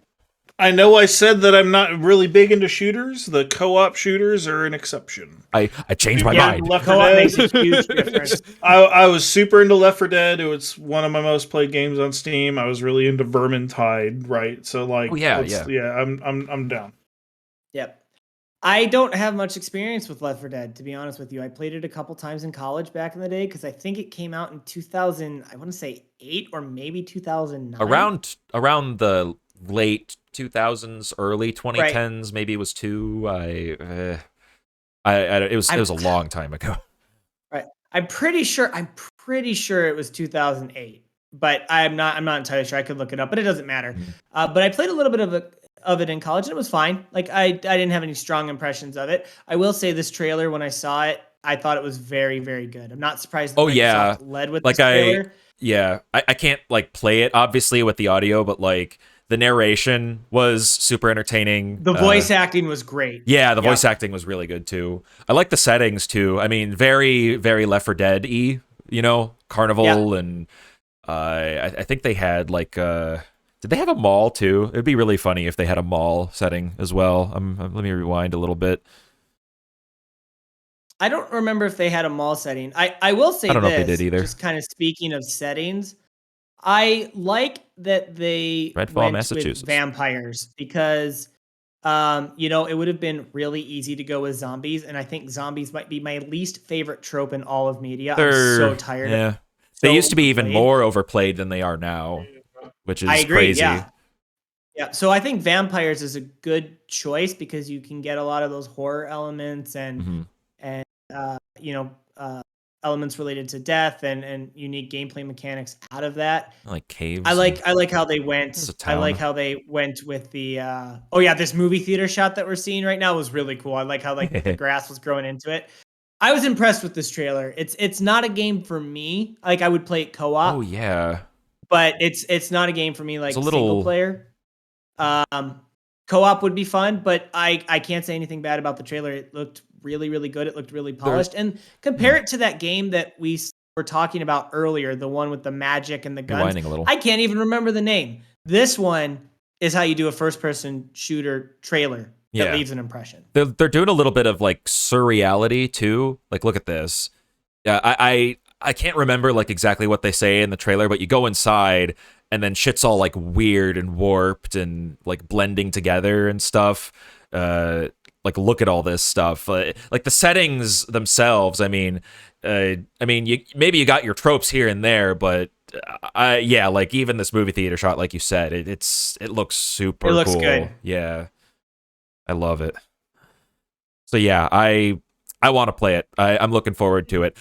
In the same way I was looking forward to Back 4 Blood, in a way I still want to try Back 4 Blood sometime maybe, but I feel like it fell off of its hype quite a bit. I'd play this with you. Hell yeah, dude. But yeah, we'll see. What does it say when it's when we expect it? 2023. Okay. Well, on Steam, PC Game Pass. One thing that was impressive about Xbox's showcase as a whole is that they said all of the games are within 12 months. Oh yeah. So let's for 12. Keep going. I'm getting the next trailer. Hold on, no, I got to know what you're laughing at. What are we? No. Like the point you're making, I'm gonna tie into the next one, and you know exactly which one it is. Oh yeah. We can finally take off our clown makeup. Yes, it's okay. It can't hurt us anymore. Take the clown makeup off. Hollow Knight Silksong. Come on. Been waiting for this game for years, Team Cherry. This one surprised me because I don't know why. Maybe it's just because I'm a Nintendo guy. I just expected Nintendo to show it off in a direct or an indie direct. So when I saw it here, because Team Cherry, right? Right, because I knew it was always coming to other platforms, but I did not expect to see it here. And I'll be honest with you, like, I actually don't have a whole lot to say about the trailer. It looks very similar to the one they released a couple years ago. That's fair, it looks very similar to the original Hollow Knight, but you know what? That is great. That's all it needed to do. We just needed to know that they're still building another great game like the first Hollow Knight, and I'm okay with it. I don't need anything more. I don't need anything less. I don't know if that's a common take on it, but yeah, there was nothing here that there was nothing here that made me feel any differently about it because I've just been anxiously awaiting it the whole time. Yeah.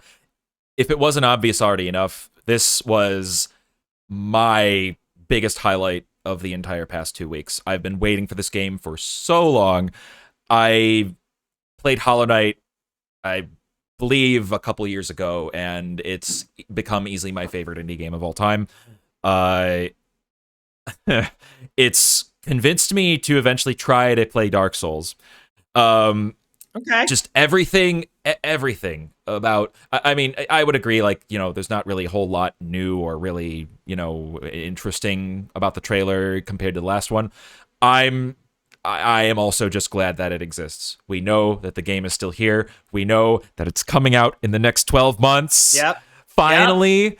And just, I don't know. Like, it's everything I am expecting of Team Cherry and how fantastic Hollow Knight was. The enemy design, the gameplay, the combat, which I guess is the same thing as the gameplay, but I'm so hyped right now that I don't give a damn. Just, I'm hyped, man. I don't know what else to say. This shit is my jam. I love this game, this franchise, everything about it. You say all that, but now I'm kind of feeling like Hollow Knight sucks. What? Get out of here. I'm kind of jealous that he's able to get hyped about anything like that. I've been burned so many times by games I was interested in that now it's like, yeah, the trailer looks sick, but I hope it's as good as the trailer looks. Like, I haven't been able to get that hype since I was like 10. I'm just a grouchy old man. I totally get it. I'm jealous of you. I totally get it, man. Stefan, did you play the original Hollow Knight? I'm not really into like side scroller Metroidvania. Like it's just not really my game, to be honest. I'd give it a try. Metroidvania would be probably wouldn't beat it. They're just not really my thing. Okay.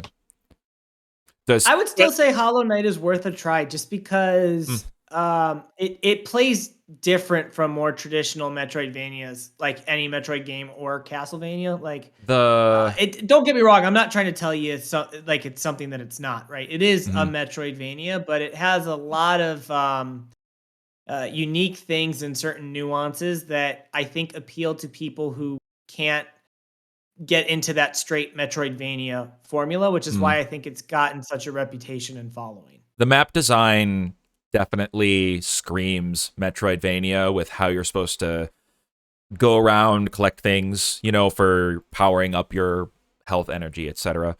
The boss fights, the combat in general, the customization you can do with it, and some of the I guess the finding secret stuff is kind of a Metroidvania thing too nowadays. It is, yeah. But the combat itself and the bosses you fight are unique in the way that you fight them. It's like you're constantly in danger, and the only way that you hurt stuff is with your nail, like your sword. And the way that they design bosses around that is super interesting. Granted, that's not the only way you can fight stuff, but like it's challenging to the point that in a way it's like Dark Souls, where it's not impossible, but they give you a clear way to win, and when you finally do, it's ultra satisfying.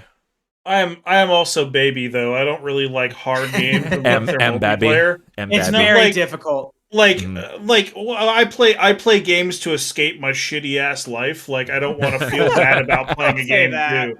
I don't they're an escape, right? So I don't want to be playing a game, beating my head against the wall. It's like, man, I suck at this too. Great. Oh.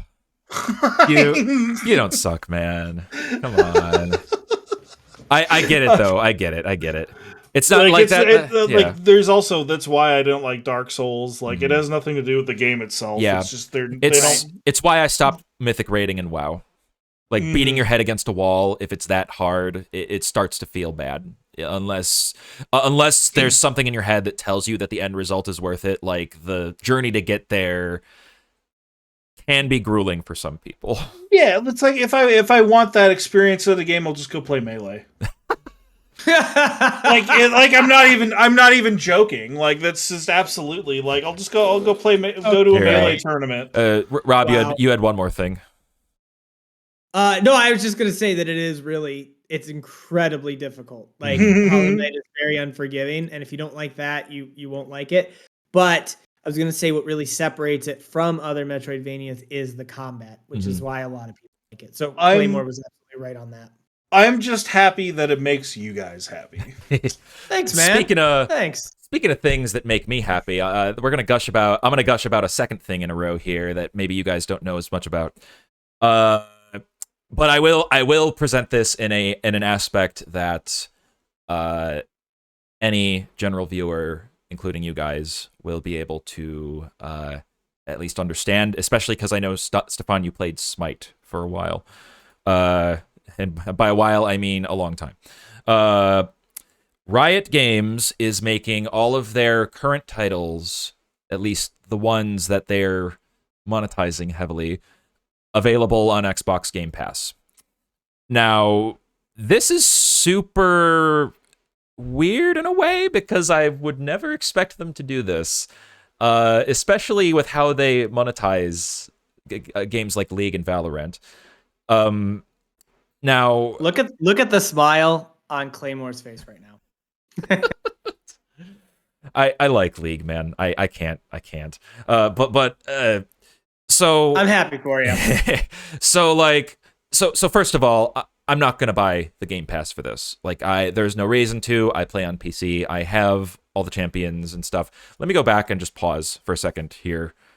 Come on, where's the?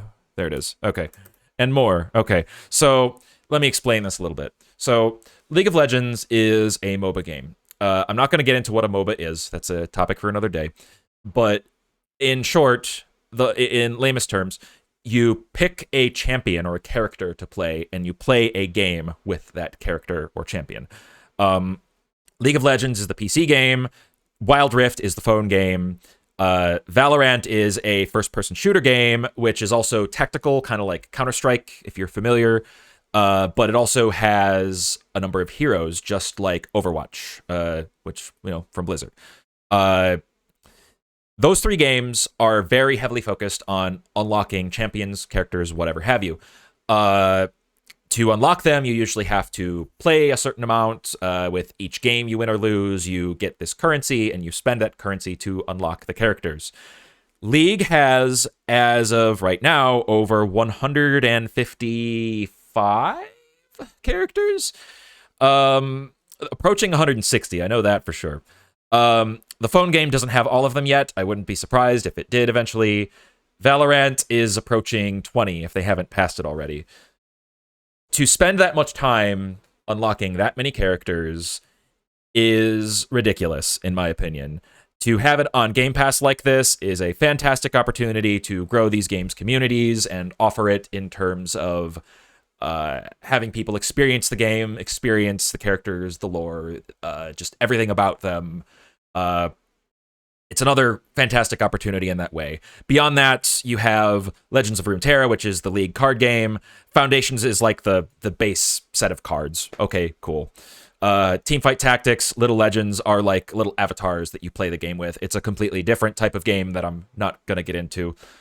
But with all of that said, and I'm sorry I'm being a little long-winded here, the fact that they're doing this, while there are positives, I think it speaks volumes to the business model that Riot is using for these games that are very character-based. In order to unlock everything, which you don't necessarily have to, but to be potentially competitive in a PvP type of game like this, to have a variety of characters that you can play, is very much encouraged. And to have a model now, which, it's a free to play game. Okay, yeah, they're free. League and Valorant are both free to play. So, needing to spend so much time to unlock so many characters is, I would say, outdated in terms of today's standards. Yep. And having this unlocking all the characters in Game Pass, while amazing in terms of its value, I'm not going to undersell that. But it really does speak volumes to what their model is like and how outdated it is. And it gets more and more outdated by the year as they release like 5 to 6 new characters every year. That's certainly slowed down from what they used to do, but it's just getting to a point where it's a little ridiculous, in my opinion. Now, refer to Smite, and you can jump in here if you want to, Stefan. There is an option with Smite where Smite is another MOBA, lot of characters in that game as well, and they keep adding more and more. They still have it. This thing you can do where you pay like $25, unlock literally every character, and future characters. And future characters. Yeah. I bought that literally years ago, and I can download it and play it with any character I want in the game whenever I want. Yep. There's probably some inherent difficulties with League and how they do things, where they can't do that exactly, but they need to innovate, I think, rather than doing something like this if they're going to stay on top. Like, it's only going to get worse the further they go in this model, I feel. I don't think that that's necessarily true, because the fact that they're doing all the champions unlocked for Game Pass, and Game Pass is $15 a month, like... I thought it was 20, but is it 15? I'm pretty sure it's 15. Okay. I just canceled it like 2 months ago, Okay. but I had it for a while. But it's like it's a WoW subscription, right? Okay. So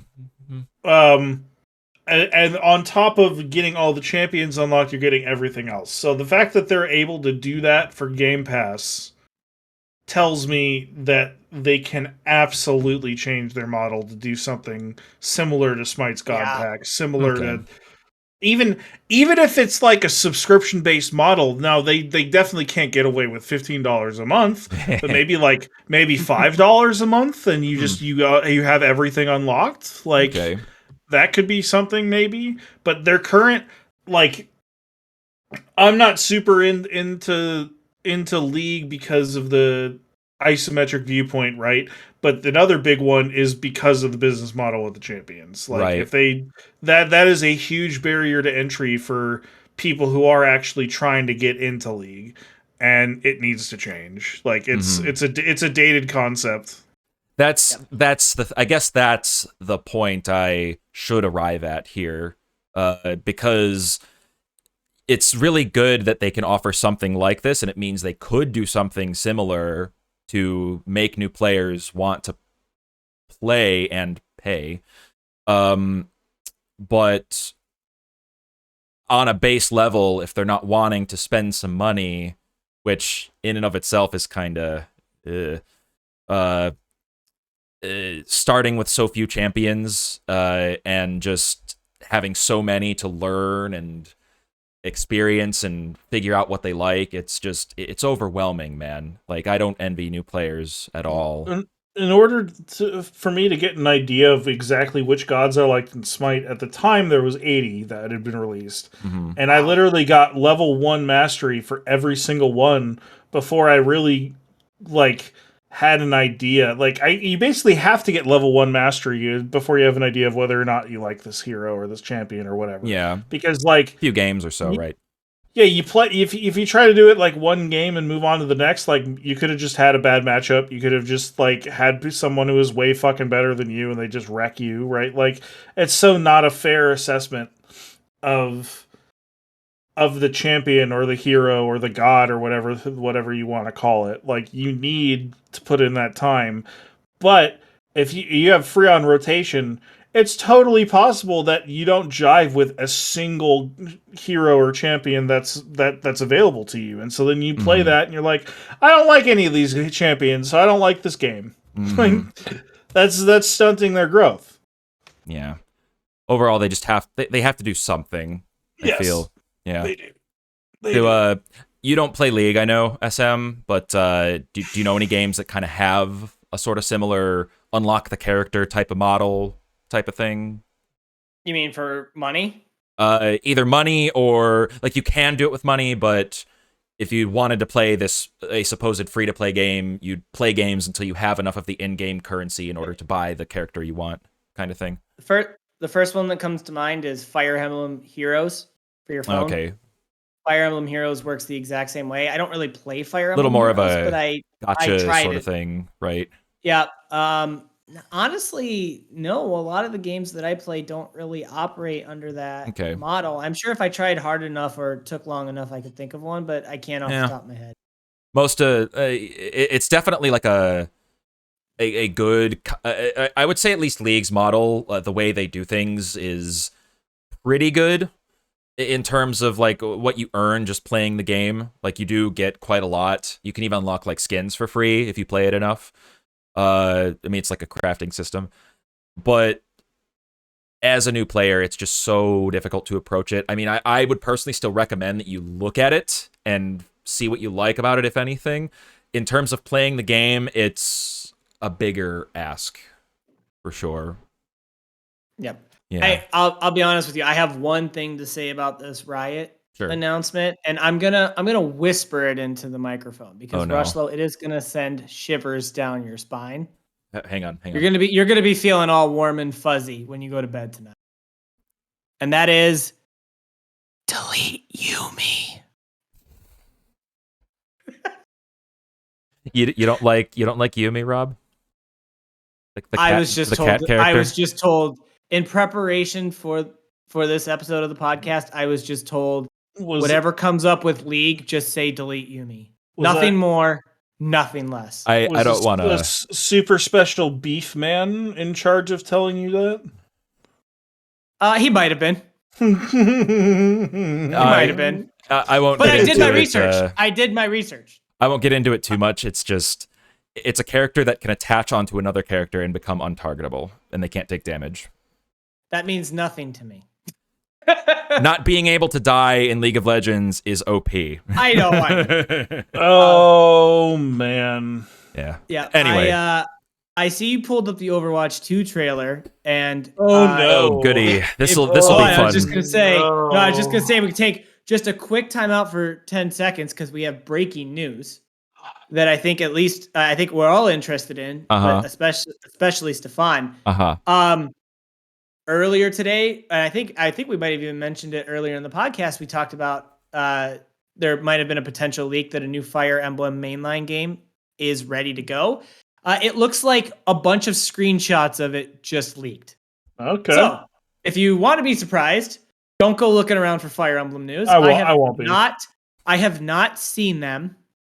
The reception of it is universal, and I won't tell you if it's bad or good. So the people who have seen it almost all have the exact same opinion on it. But it looks like it is real because it matches up with everything that some insiders have been saying about the supposed mainline Fire Emblem title that is ready to go. But I just wanted to let everybody know because it's kind of interesting that just broke while we're recording. Interesting. We'll get to that. If it's announced. Yeah, I don't want to talk about it any more than that. I just wanted to say it. Mm-hmm. All right, Overwatch 2, take it away, Claymore. We're gonna put this together with Diablo 4 because they were both shown at different times in the Xbox presentation. I want to talk about Diablo more because I don't feel like there's a ton to really explore with Overwatch.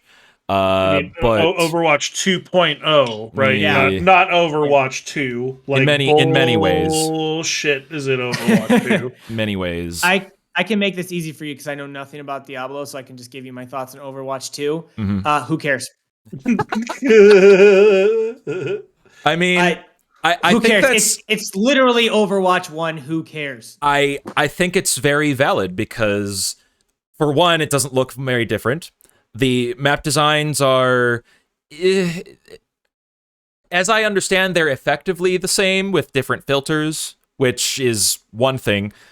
I don't know, like I get really strong vibes of, you know the game Destiny, Bungie, right? Yeah, of course. Destiny 1, Destiny 2. They supported Destiny 1 for a number of years with expansions, released Destiny 2. Now they're supporting it with expansions for much longer. And I don't know if it's entirely a coincidence that happens after Bungie split with Activision Blizzard. Yeah. So, yeah, honestly, I'm sure Overwatch 2 will be a fine game like the first one was. I think I might even have fun with it if I were to try it. It's even going to be free, as it said. That is nice. I mean, it's the same game, though. But yes, it is, in my honest opinion, making a second game like this, whatever improvements you wanted to make, okay, fine, I understand. But, like, making a second game on a completely different, like, how would you put it? Like, chain of development, I suppose. Like, what I mean is, like, you're making Overwatch 2. What's going to happen to Overwatch 1? It's dead, right? Like, you're not going to play it anymore. Why? What reason do you have to play it? I mean, it lasted for, it had a good run, I suppose, like 5-6 years, but like, this is how and why we can't have nice things, in my opinion. Like, doing things like this, where we make a sequel to a game that's a live service. The new live service is going to be the focus. The old live service is going to die. Yep. I dislike that entirely. I wish it wasn't a thing. I don't even care that I forgot to put this on loop because I'm not showing that trailer again. Even if you did put it on loop and you showed it again, people would just be like, why is he playing an Overwatch 1 trailer? Yeah. Nothing of value is lost. The only thing I would say that's positive that I feel about it right now is, well, first of all, if I had friends to play it with that really wanted to play it, I would try it because it's free. Yes, okay, it's free. How are they going to monetize it? More loot boxes, probably. Maybe. I mean, if League can keep the same game going without making a League 2, or Smite can keep the same game going without Smite 2, there's no fucking reason for Overwatch 2. It's a cash grab. They're trying to suck money out of stupid fans. It's atrocious. I hate it. Blizzard should be ashamed of themselves. Speaking of cash grabs, potentially not Diablo 4. I'm referring to Diablo Immortal because it's inevitably going to come up in this in the scope of this trailer. And is that the mobile game? Yes, it is. I thought so. I'm not. So here's the thing. We can talk about it. We're not going to go completely in depth. We're going to do that in another episode, I'm sure. It's just, you can't talk about D4 without talking about Diablo Immortal around this particular point in time. So yeah, it's impossible. So we're gonna briefly cover it, and the various monetary things. It's just so okay. So let's get Diablo 4. Let's focus a little on Diablo 4 first. So, game looks fantastic. I'm sure they're going to make it as fun as humanly possible. D3 was fun to start with. I had lots and lots of enjoyment from it. I'm sure D4 will be even better, especially because there are stories and things that came out of D3, given the auction house that they removed, that they tried at first, the various rumors of its development with how Blizzard's North office was eventually closed and it was passed back to the main office. D4 looks like it will be great. I am personally looking forward to it, and I will likely play it. My concern is how it's going to be monetized. Now, to be fair, it is stated by various sources, like credible, like devs, the president, everything, president of Blizzard. Yeah, Biden said no.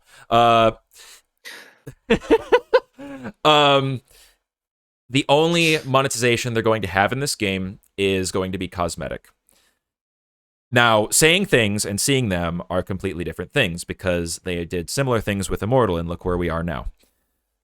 That aside, I can't really take anything that comes out of a Blizzard employee's mouth at face value. To be honest. don't blame you at all, for sure. Yeah. So as someone who doesn't know like Blizzard lore, is Diablo Immortal the game where they announced it at that conference and that guy with the red shirt got up and said, "Is this an April Fool's joke?" Yes, it is. Yeah. Don't you all have phones? Yeah. Yep.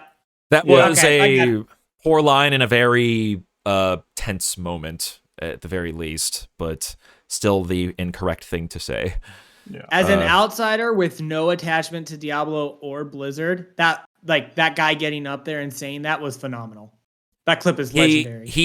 The way they do questions at BlizzCon too, he had an actual question he was going to ask. He spent his chance for the rest of that convention to do basically anything, with security involved, right? Asking that instead of his real question, like going up to the devs. Like, that was the reaction the crowd had, at least the majority, going through all the reactions online at the time. But anyway, not Yeah. Not all heroes wear capes, man. All right, you guys keep going. Yeah. So D4, I completely don't blame Sheepin for, not trusting anything that Blizzard says nowadays. It's very clear that the days of the Blizzard of the olden times are just gone. I mean, perhaps that's, I mean, reading the room, it's at least, if not a cynical reaction, an accurate one. Because the way that they monetize Immortal, the way that they lied about how it would be monetized, that there wouldn't be endgame power involved, and yet here we are where you can buy items that translate into other items that give you a chance to get player power and maximize your character. They're indirectly correct, but it's still a lie. Yeah.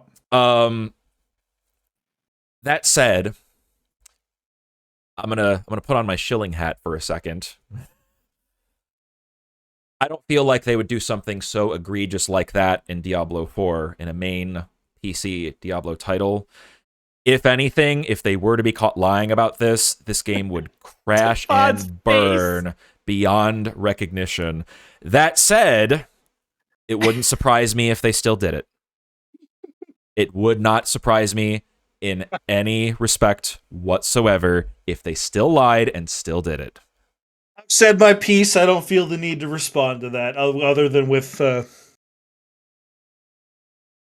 Yeah, I mean, I read the quarterly updates on this game. I read almost everything they say out of like the blue tracker for like the Blizzard games that shows up on the Wowhead feed and that sort of thing. Usually everything they say is in response to feedback and questions that they answer. And if I were to give them any sort of compliment in this regard, they're doing a lot better than they did in D3 and the shit that they tried to pull off with that auction house. But that said, I completely don't blame people for feeling the way that Sheepin does. How do you trust anything anybody says with this company anymore? With all the shit they've gone through, all the drama that's happened, we could talk for hours about them. We could have 2, 3, maybe more episodes of this podcast about this company. Yeah. I'm sure the game will be fine. I'm sure Immortal plays fine, and it's fun for many people.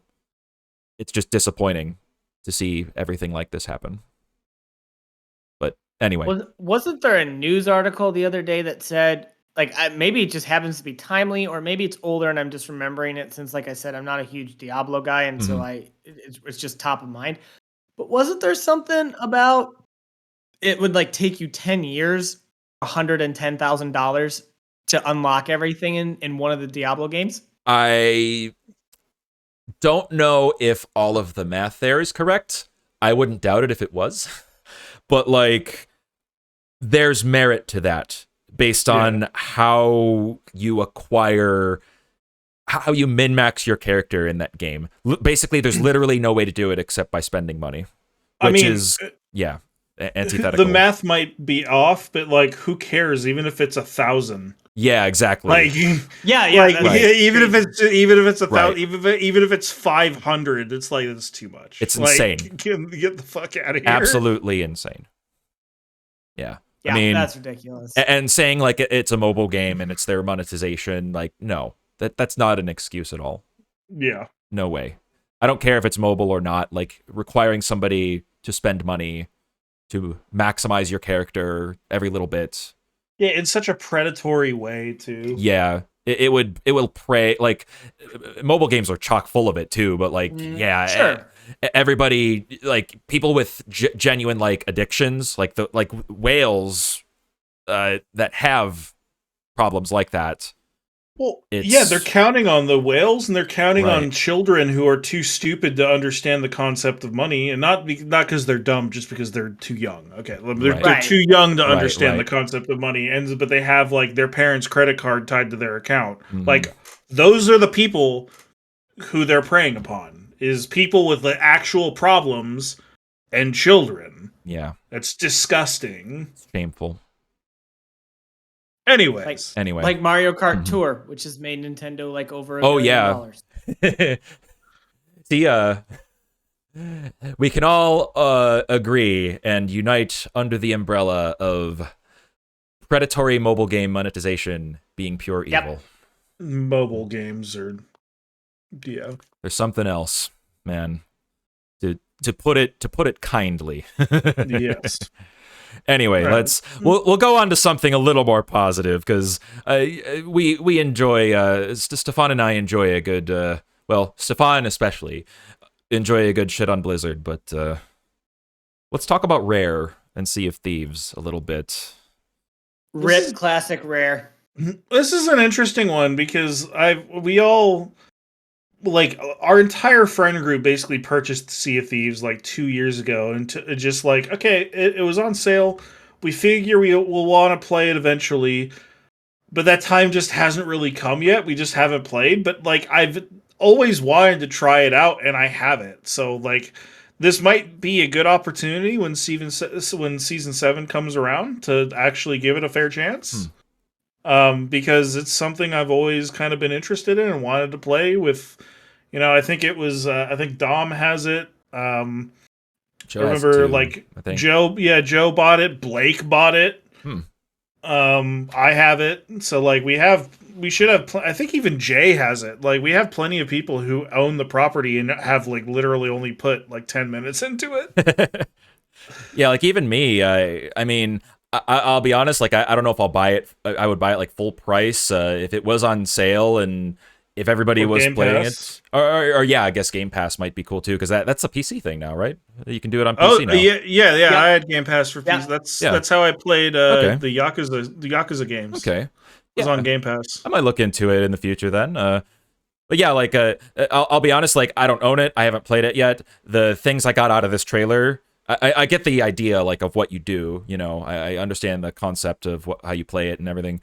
You get to be a captain of a ship, and really, really sad that I can't play the audio for this because the song in this trailer is fan-fucking-tastic. But yeah, like, especially with your friends, like, this game, getting to be a pirate crew together sounds super fun. Like, I would love to play this with friends. For sure.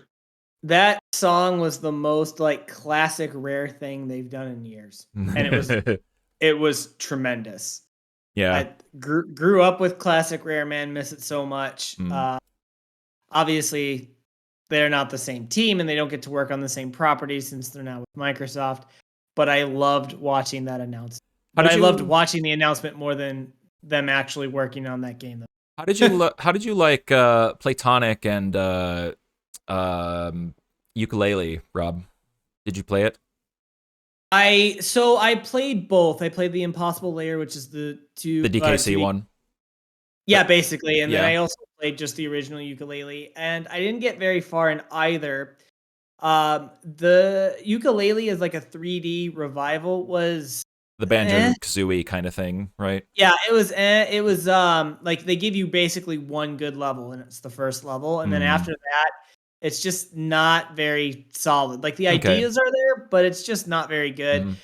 I wanted to try it at least. Is a fantastic 2D platformer, but something else came out when I bought it. Because I didn't buy it when it came out on release. I bought it when it was on sale, but some other game came out, and so I just never went back. Okay.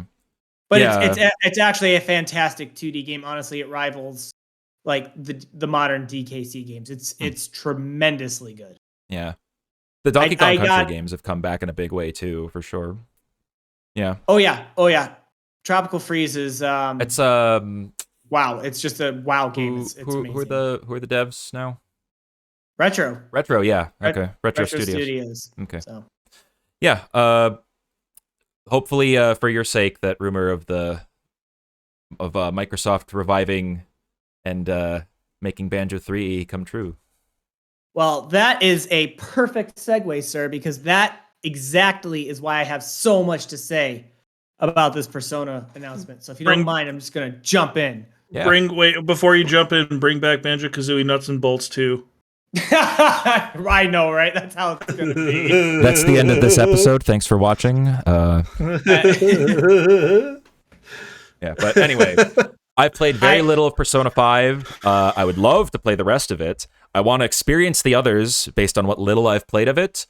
You guys can talk as much as you want. Yeah.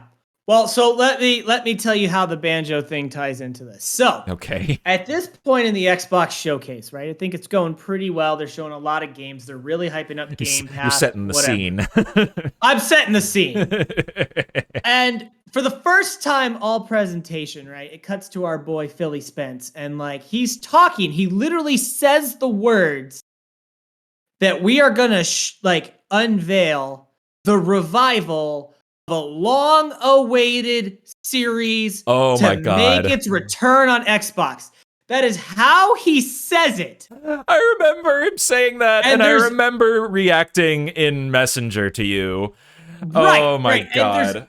And there's the rumors of the Banjo game, and I'm thinking, okay, you know what? I didn't actually buy into the rumors, but maybe, just maybe, and then it's Persona.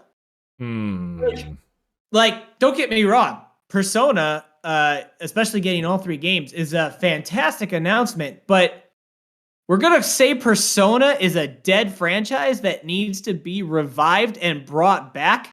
Persona 5 is like 2 years old. Persona 5 got Persona 5 Royal. We got Joker and Smash. Like, my beef was with the announcement, not with the actual fact that Persona is coming. I cannot, because like even if it wasn't Banjo, I thought maybe it could have been something else. Oh my god, that was you got jebaited. You got jebaited. That's really funny. Yeah, I got baited so well, especially because it was Phil Spencer and it was his first appearance on the showcase, and if anybody was going to announce it, it was him. And president of Xbox, yeah, right. And the rumors tied it to him, right? Because he had just played Banjo on his Xbox on his public profile, and that's what led to it. And I didn't buy into the rumor. I truly was not expecting Banjo because I don't know if that'll ever get revived. Yeah, but to say a long-awaited dead franchise is going to be revived, and it's a franchise that's 2 years old and is like at the high, like it's at its highest peak it's ever been.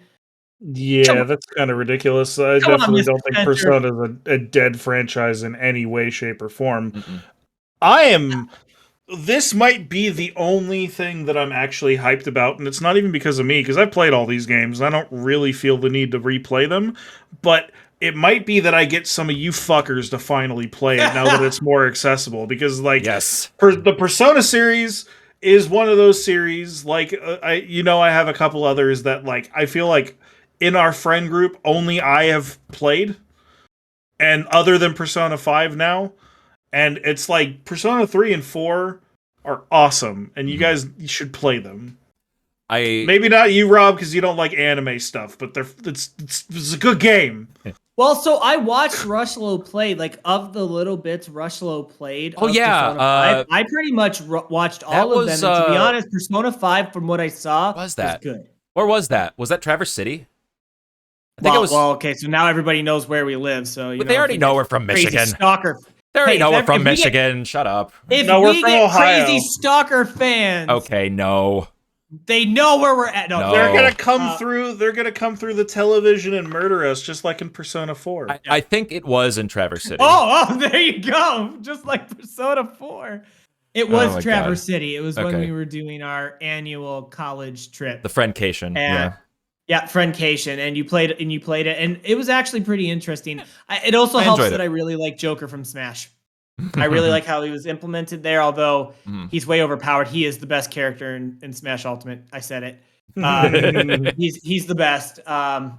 It is undeniable when you search your heart. You know it's true. But yes, I think this is a great announcement. I think it's really cool. I mean, Persona fans are eating the last few years. They have W's all over, man. They are really riding high, and I think it's great for the series because it was super niche back when like P3 and P4 were out. Now it's a lot more mainstream, and it's awesome because Persona 5 for all I know, and just from general reception, is a terrific game. Yeah, and it's great for me too because I'm not only a fan of Persona, which is the spin-off series, but the mother series of the game is Shin Megami Tensei, right? Yep, SMT. And Shin Megami Tensei came to Switch, and I'm pretty sure it's because of how well Persona did on main consoles. Because before that, Shin Megami Tensei 4 was on the 3DS, and it was buried on a handheld. That's correct. Yep. So weird to me, even like looking from the outside.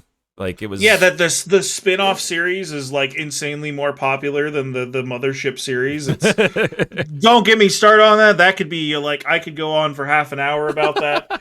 But the fact that Persona is now coming to more things, I hope brings more people to not only Persona but to Shin Megami Tensei, and we can continue to get those games, like new games in those franchises, on PC even. Like that would be so sick.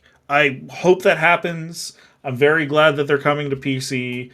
Yeah, it's awesome. Are you sure we couldn't get you to talk about why Shin Megami Tensei 5's difficulty is a joke?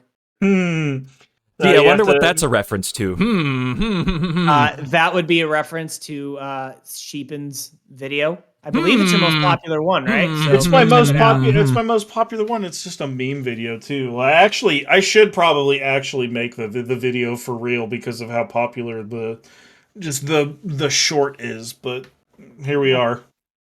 Go check it out. If you find the right Super Sheepin reviews. If you find the right approach, I'm sure you could do it, man. Yeah. But yeah, I want to get back on top of streaming again, and Persona 5's near the top of my list. I want to play it. It's a big one. Mm-hmm. That is it's like a 90-hour game. Oh yeah. Oh yeah. Not in one that sitting. Is a not speedrunning it either. Really, that is a really weird way of pronouncing Super Mario RPG. Oh my god. Or Dragon Quest 11. I need to play it. Or Suikoden 2. Play Mario RPG. Get out of here. Or Legend of Dragoon. Suikoden 2. All right. We're arriving at the last game. Super Sheepin's Community Couch. Suikoden 2. You're gonna force me to do that. I swear. I need people to play that game. We're arriving at the last game, and I wish Dom wishes he was here because it's Starfield from Bethesda. Yeah, which is not Suikoden 2. Which is not Suikoden 2. No, but not even close. That's Konami. Like, God. I can get us started on this one because I feel like Elder Scrolls Morrowind is one of my favorite games of all time. I loved Oblivion. I've literally completed it. Like I have the platinum completion on Xbox 360 on my profile for 100%ing the game.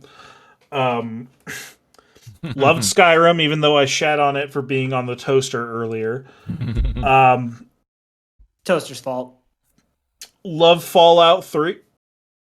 I even liked Fallout 4, even though a lot of people didn't like it. Okay. Bethesda is one of my favorite studios. So a new IP from Bethesda that's completely original, please give me now. Game me. Yep. Game now. Me wanting a game a lot now. Give me game. I'm so glad I understand that reference now. I so do not understand that. It's from It's Always Sunny in Philadelphia. Yeah. I've only seen a few episodes. You can throw it into so many situations, and it's always funny. I am. If there was ever, and I understand that there are some not very excited people, especially in the No Man's Sky community, because of the whole Thousand Planets feeling almost like a little bit of a carbon copy of No Man's Sky. I think that that's a little bit short-sighted because Starfield is obviously going to be more focused on combat than No Man's Sky is. Agreed. Based on the trailer, yeah. Right. And sure, I guess I'm a little bit disappointed by the Thousand Planets. I would have preferred maybe like 5 or 6 handcrafted planets. Yeah. But This is about as close as you're gonna find to me squealing over a game the way that Rushlow did for Hollow Knight. This is about as close as it comes. My, I'm not. I barely have a relationship with Bethesda. I did not grow up with Elder Scrolls, so I am probably. I mean, unless I'm mistaken, Rob, I am probably on the opposite side of the spectrum in terms of Bethesda and their games. Not that I have like a negative opinion, not that I think they're necessarily bad. They make fantastic worlds. They Right. I think just in general the kind of tools and accessibility and just everything that they have in these games, like the way that they the way that people can just easily mod stuff into these games because like the world is just that interesting. Like people will make things for Skyrim for decades to come, you know, Yep. as an example. People are still coming out with Morrowind mods too. Oh, and that God. game is like ancient now. You could probably talk about Morrowind forever too. I could. Yeah. Yeah, so I appreciate that Bethesda exists and I respect them for everything that they have done. I can't say that I'm as much of a fan of their games because I simply have not gotten the same attachment or played them as much as others have. With that in mind, Starfield, very, very highly anticipated. Ever since they just announced a name years ago, right? Yep. Basically looks to me like an RPG in space. I get very big No Man's Sky energy, just like everybody else is. I'm not holding that against it at all because I think this could perfectly be its own game and No Man's Sky could be its own game. They likely very well will be. And like you said, from the trailer, it does look a lot more focused on combat rather than No Man's Sky to me feels a little bit more, I'm going to make this word up, Minecrafty in a way. Or I guess to appeal to you, Stefan, what's the other game? Imperiani. Yeah. No Man's Sky is much more popular than Imperion is. Yeah, for sure. Yeah, because it's Bethesda, I at least expect them to do a fantastic job at making this world feel like it's real to some extent. I remember Dom, and I'm giving him credit for this because I kind of heard it from him first. I remember Dom mentioning that he is a little worried because while it's true that Bethesda is really good at making these worlds that feel super real and interesting and just living in them is just so much fun, it's a little worrisome what they've shown so far and how they are going to make it feel real. Like maybe there's outposts in space where there's NPCs and all that, and I mean, obviously space is very big and empty, so you know, but like in terms of all the things you can do, he just hopes that there's enough of it there where you can actually do things. And as Mr. Todd Howard comes on screen, if there's anything that we remember him for his memes, it's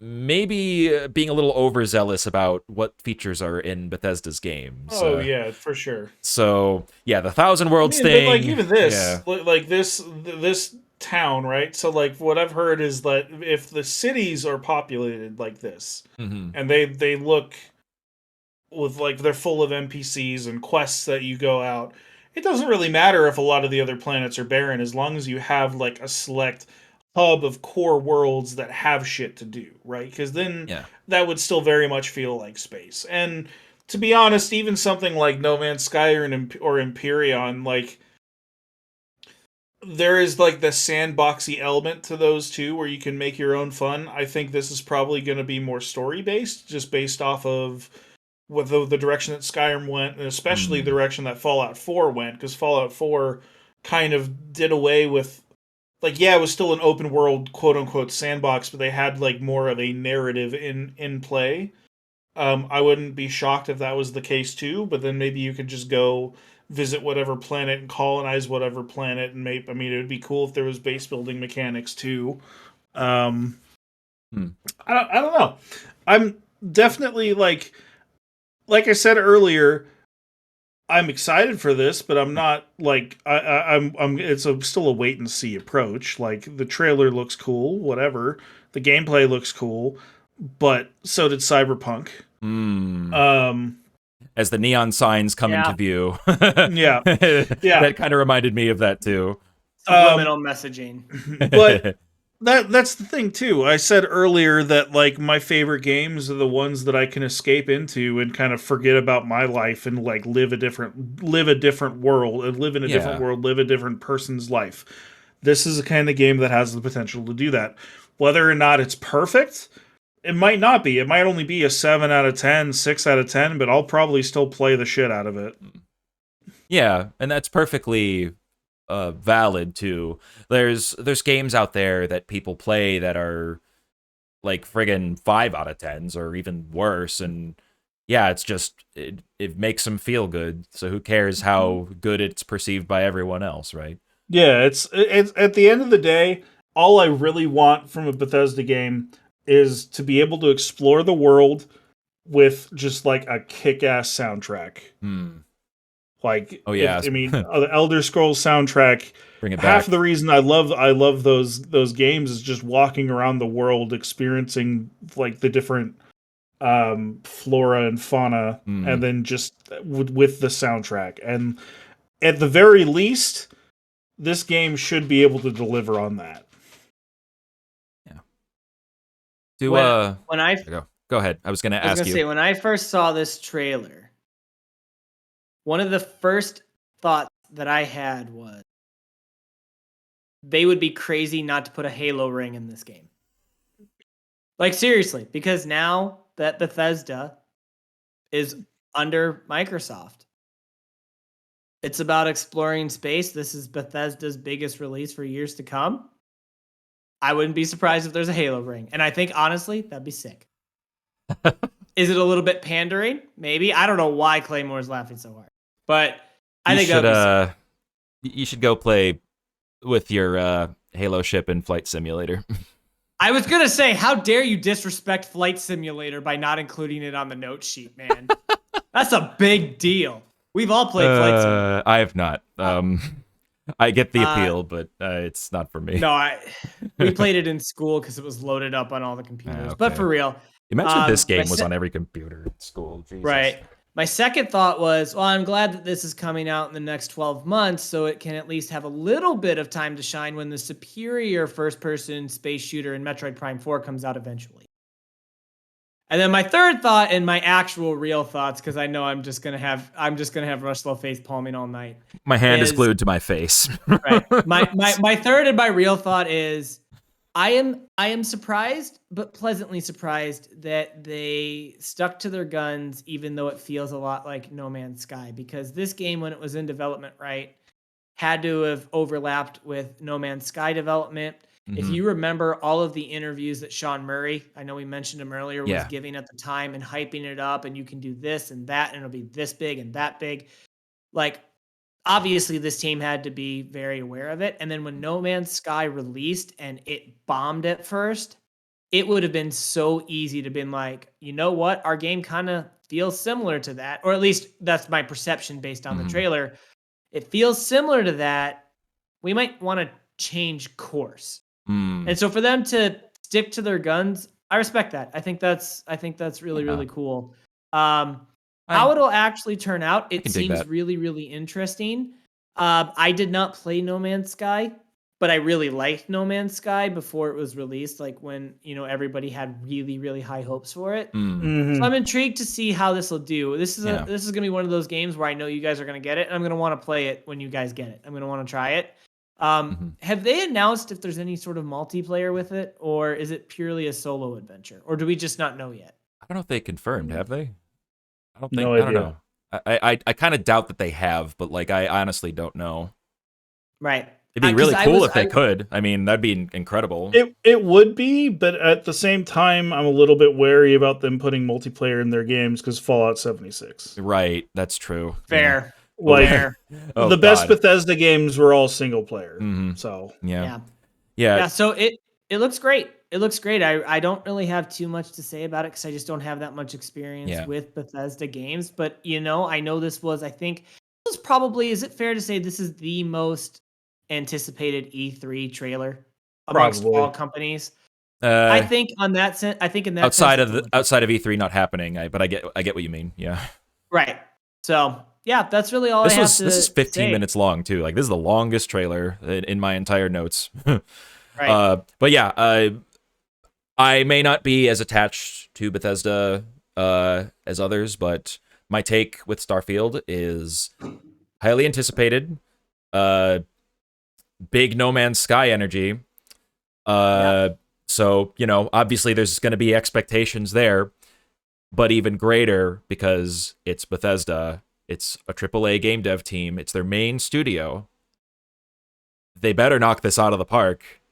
If it's bad, or if it's gonna have, it's gonna be 2 bad releases in a row. If it's bad with 76 in this, that would be not good.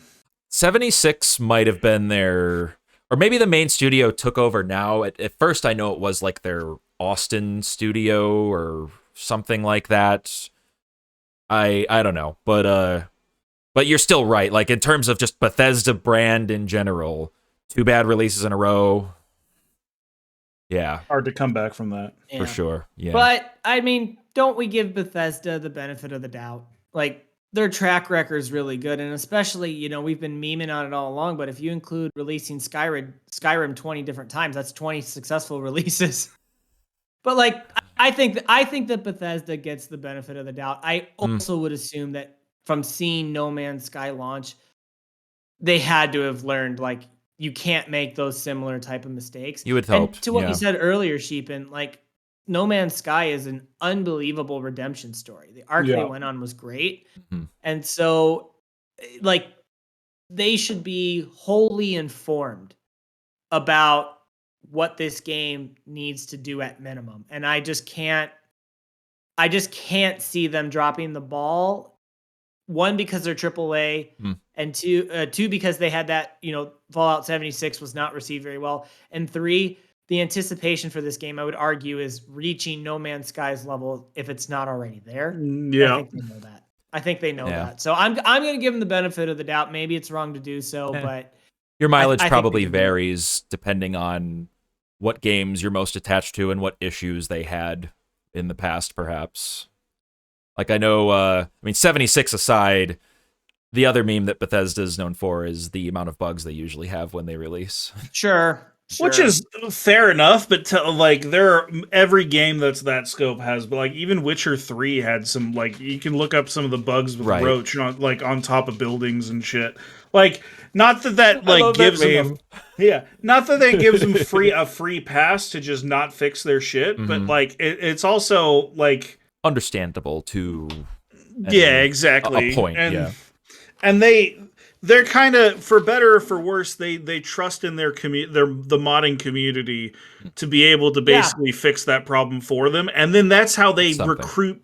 But then that's how they recruit talent, is from modders.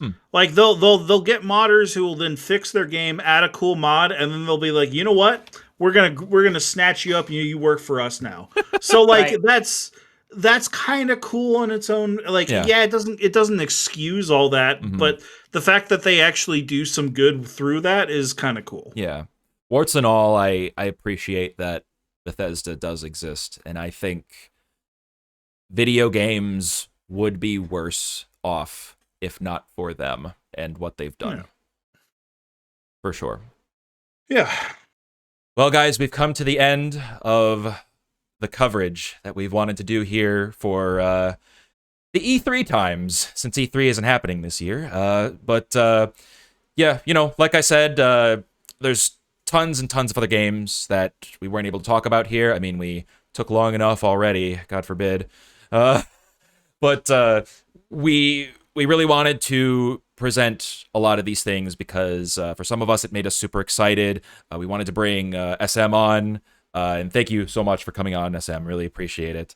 Got you. Because we really, really love this time of year. It's one of the most exciting times for the gaming community and just things happening in the industry in general. Wanting to share new games that are coming out and why you should be hyped, our opinions, hot takes and all. We just wanted to share them. And maybe laugh a little along the way. So, but anyway, yeah. Laughs, some tears. both sad and mad. some knives thrown at each other's faces. Real quick. Yeah. Real quick. Best announcement, least favorite announcement. Hollow Knight. Obviously, I'm giddy as shit, man. I mean, come on. Hollow Knight was your least favorite announcement? What was your best? That was the most. Yeah, wow. You took the bait. What a shitty game. You took the bait. I don't really know off the top of my head, man. Honestly, like worst Overwatch 2. Sure. Overwatch 2? Sure. That or I mean, I would say if I had played it already, I would say The Last of Us, just because I feel like it's not necessary. But if I had to say something like that, I'm not excited about at all. Like, I mean, Overwatch 2 does fit pretty well. I don't know, man. I'm sure it'll be fine. It's just I have no reason to play it. I don't really care. Fair. Whatever. Yeah, I would say my best is either Street Fighter 6, or honestly, or it would be Hollow Knight. Street Fighter 6 or Hollow Knight. I think Hollow Knight because we knew eventually there had to be a trailer. It wasn't as surprising. That Least was true favorite, too. Right? Least favorite. God, I want to almost say Persona just because of the bait, just because of the banjo bait, but I know it's not because of the announcement. So you know what? We'll make it a clean sweep. We'll go Overwatch 2. Okay. We'll go Overwatch 2. I have no attachment to anything else. Yeah. Clean sweep indeed. But yeah, where can we find each other? I mean, obviously I'm Claymore with an underscore on the end. You can find me on Twitter there. I also stream on Twitch at twitch.tv/Claymore. Spelled the same here, but without the underscore. Working on a streaming schedule, or at least streaming a little bit more in the future. Maybe I'll play some Persona 5 soon. Who knows? For Sheepin's sake. Sheepin, where can they find you? You'll never see it coming. I love the music too. That's another good reason to play it. It's pretty great. Yeah. Sheepin, where can they find you? Super Sheepin Reviews on YouTube. Just posted our part 2 of For the King with Claymore right there. Pretty interesting. Pain. Especially is pain. All pain. Lots of pain. I am working Shadow Word Pain. I am working on my next video as we speak. I am writing a script and we'll start having the recording the voice recording done, so that be on the lookout for that within the next week or two. Is it the Mega Man Legends video? It is not. Oh, I'm still excited for that one. That'll happen. So full disclosure, I've been kind of in an anime mood and I haven't been in the mood to play games, so I'm doing a video on footage that I already had captured from way back in the day. Makes sense. But that one will come eventually, sooner than later, I would say. Sheepin anime reviews when? You don't want to hear my anime opinions. Because I don't like weeb anime, and that's the majority of anime fans. Fair enough.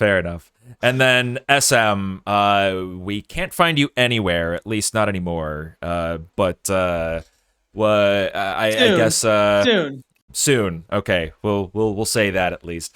If Joe is the goblin in the basement and Dom is the guardian of the stairs to the basement, what are you? What would you be? I am the working professional with a midlife crisis in my office. Oh, come on. What am I? Let's see. You said Dom was the No, Joe's the goblin. Dom is the guard, keeping him in the basement. Guard? Yes. Yes. You can I'm probably the guy giving Dom snacks. to stay guard. You're the item shop, the shopkeeper. Yeah, I'll be the item shop. I'll be There you go. Yeah, you'll see me on YouTube soon. I am almost done with this Pokemon thing 1,500 hours later. I Dude, have one section left. You've told write. us all about that. It's incredible how much work you've put into that, and it looks insane. Appreciate it. It looks incredible. See. But yeah, you should be seeing that eventually. I'm hoping within 2 months. Hopefully. But yeah, that's going to do it for us, guys. Thank you so much for watching over both part 1 and part 2 of this coverage. I promise I won't try to make it as long in the future. But regardless... Unless people like that. I mean, as long as it doesn't kill us, I'd like it to not kill us. But anyway... I'm dying. Thanks again for watching, guys. Until next time, take care, friends. Thank you, everyone. Bye-bye.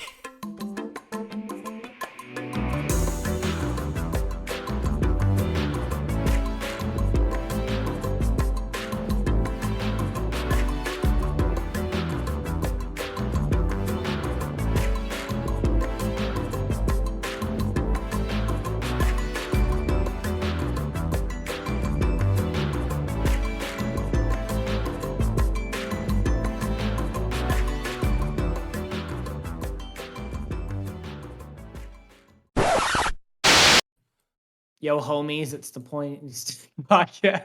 I turned the recording on just as you started saying that. Nice. What up? Outtakes. What up? It's your boy Skinny Penis. Oh my god. At least that made me feel a little less tired.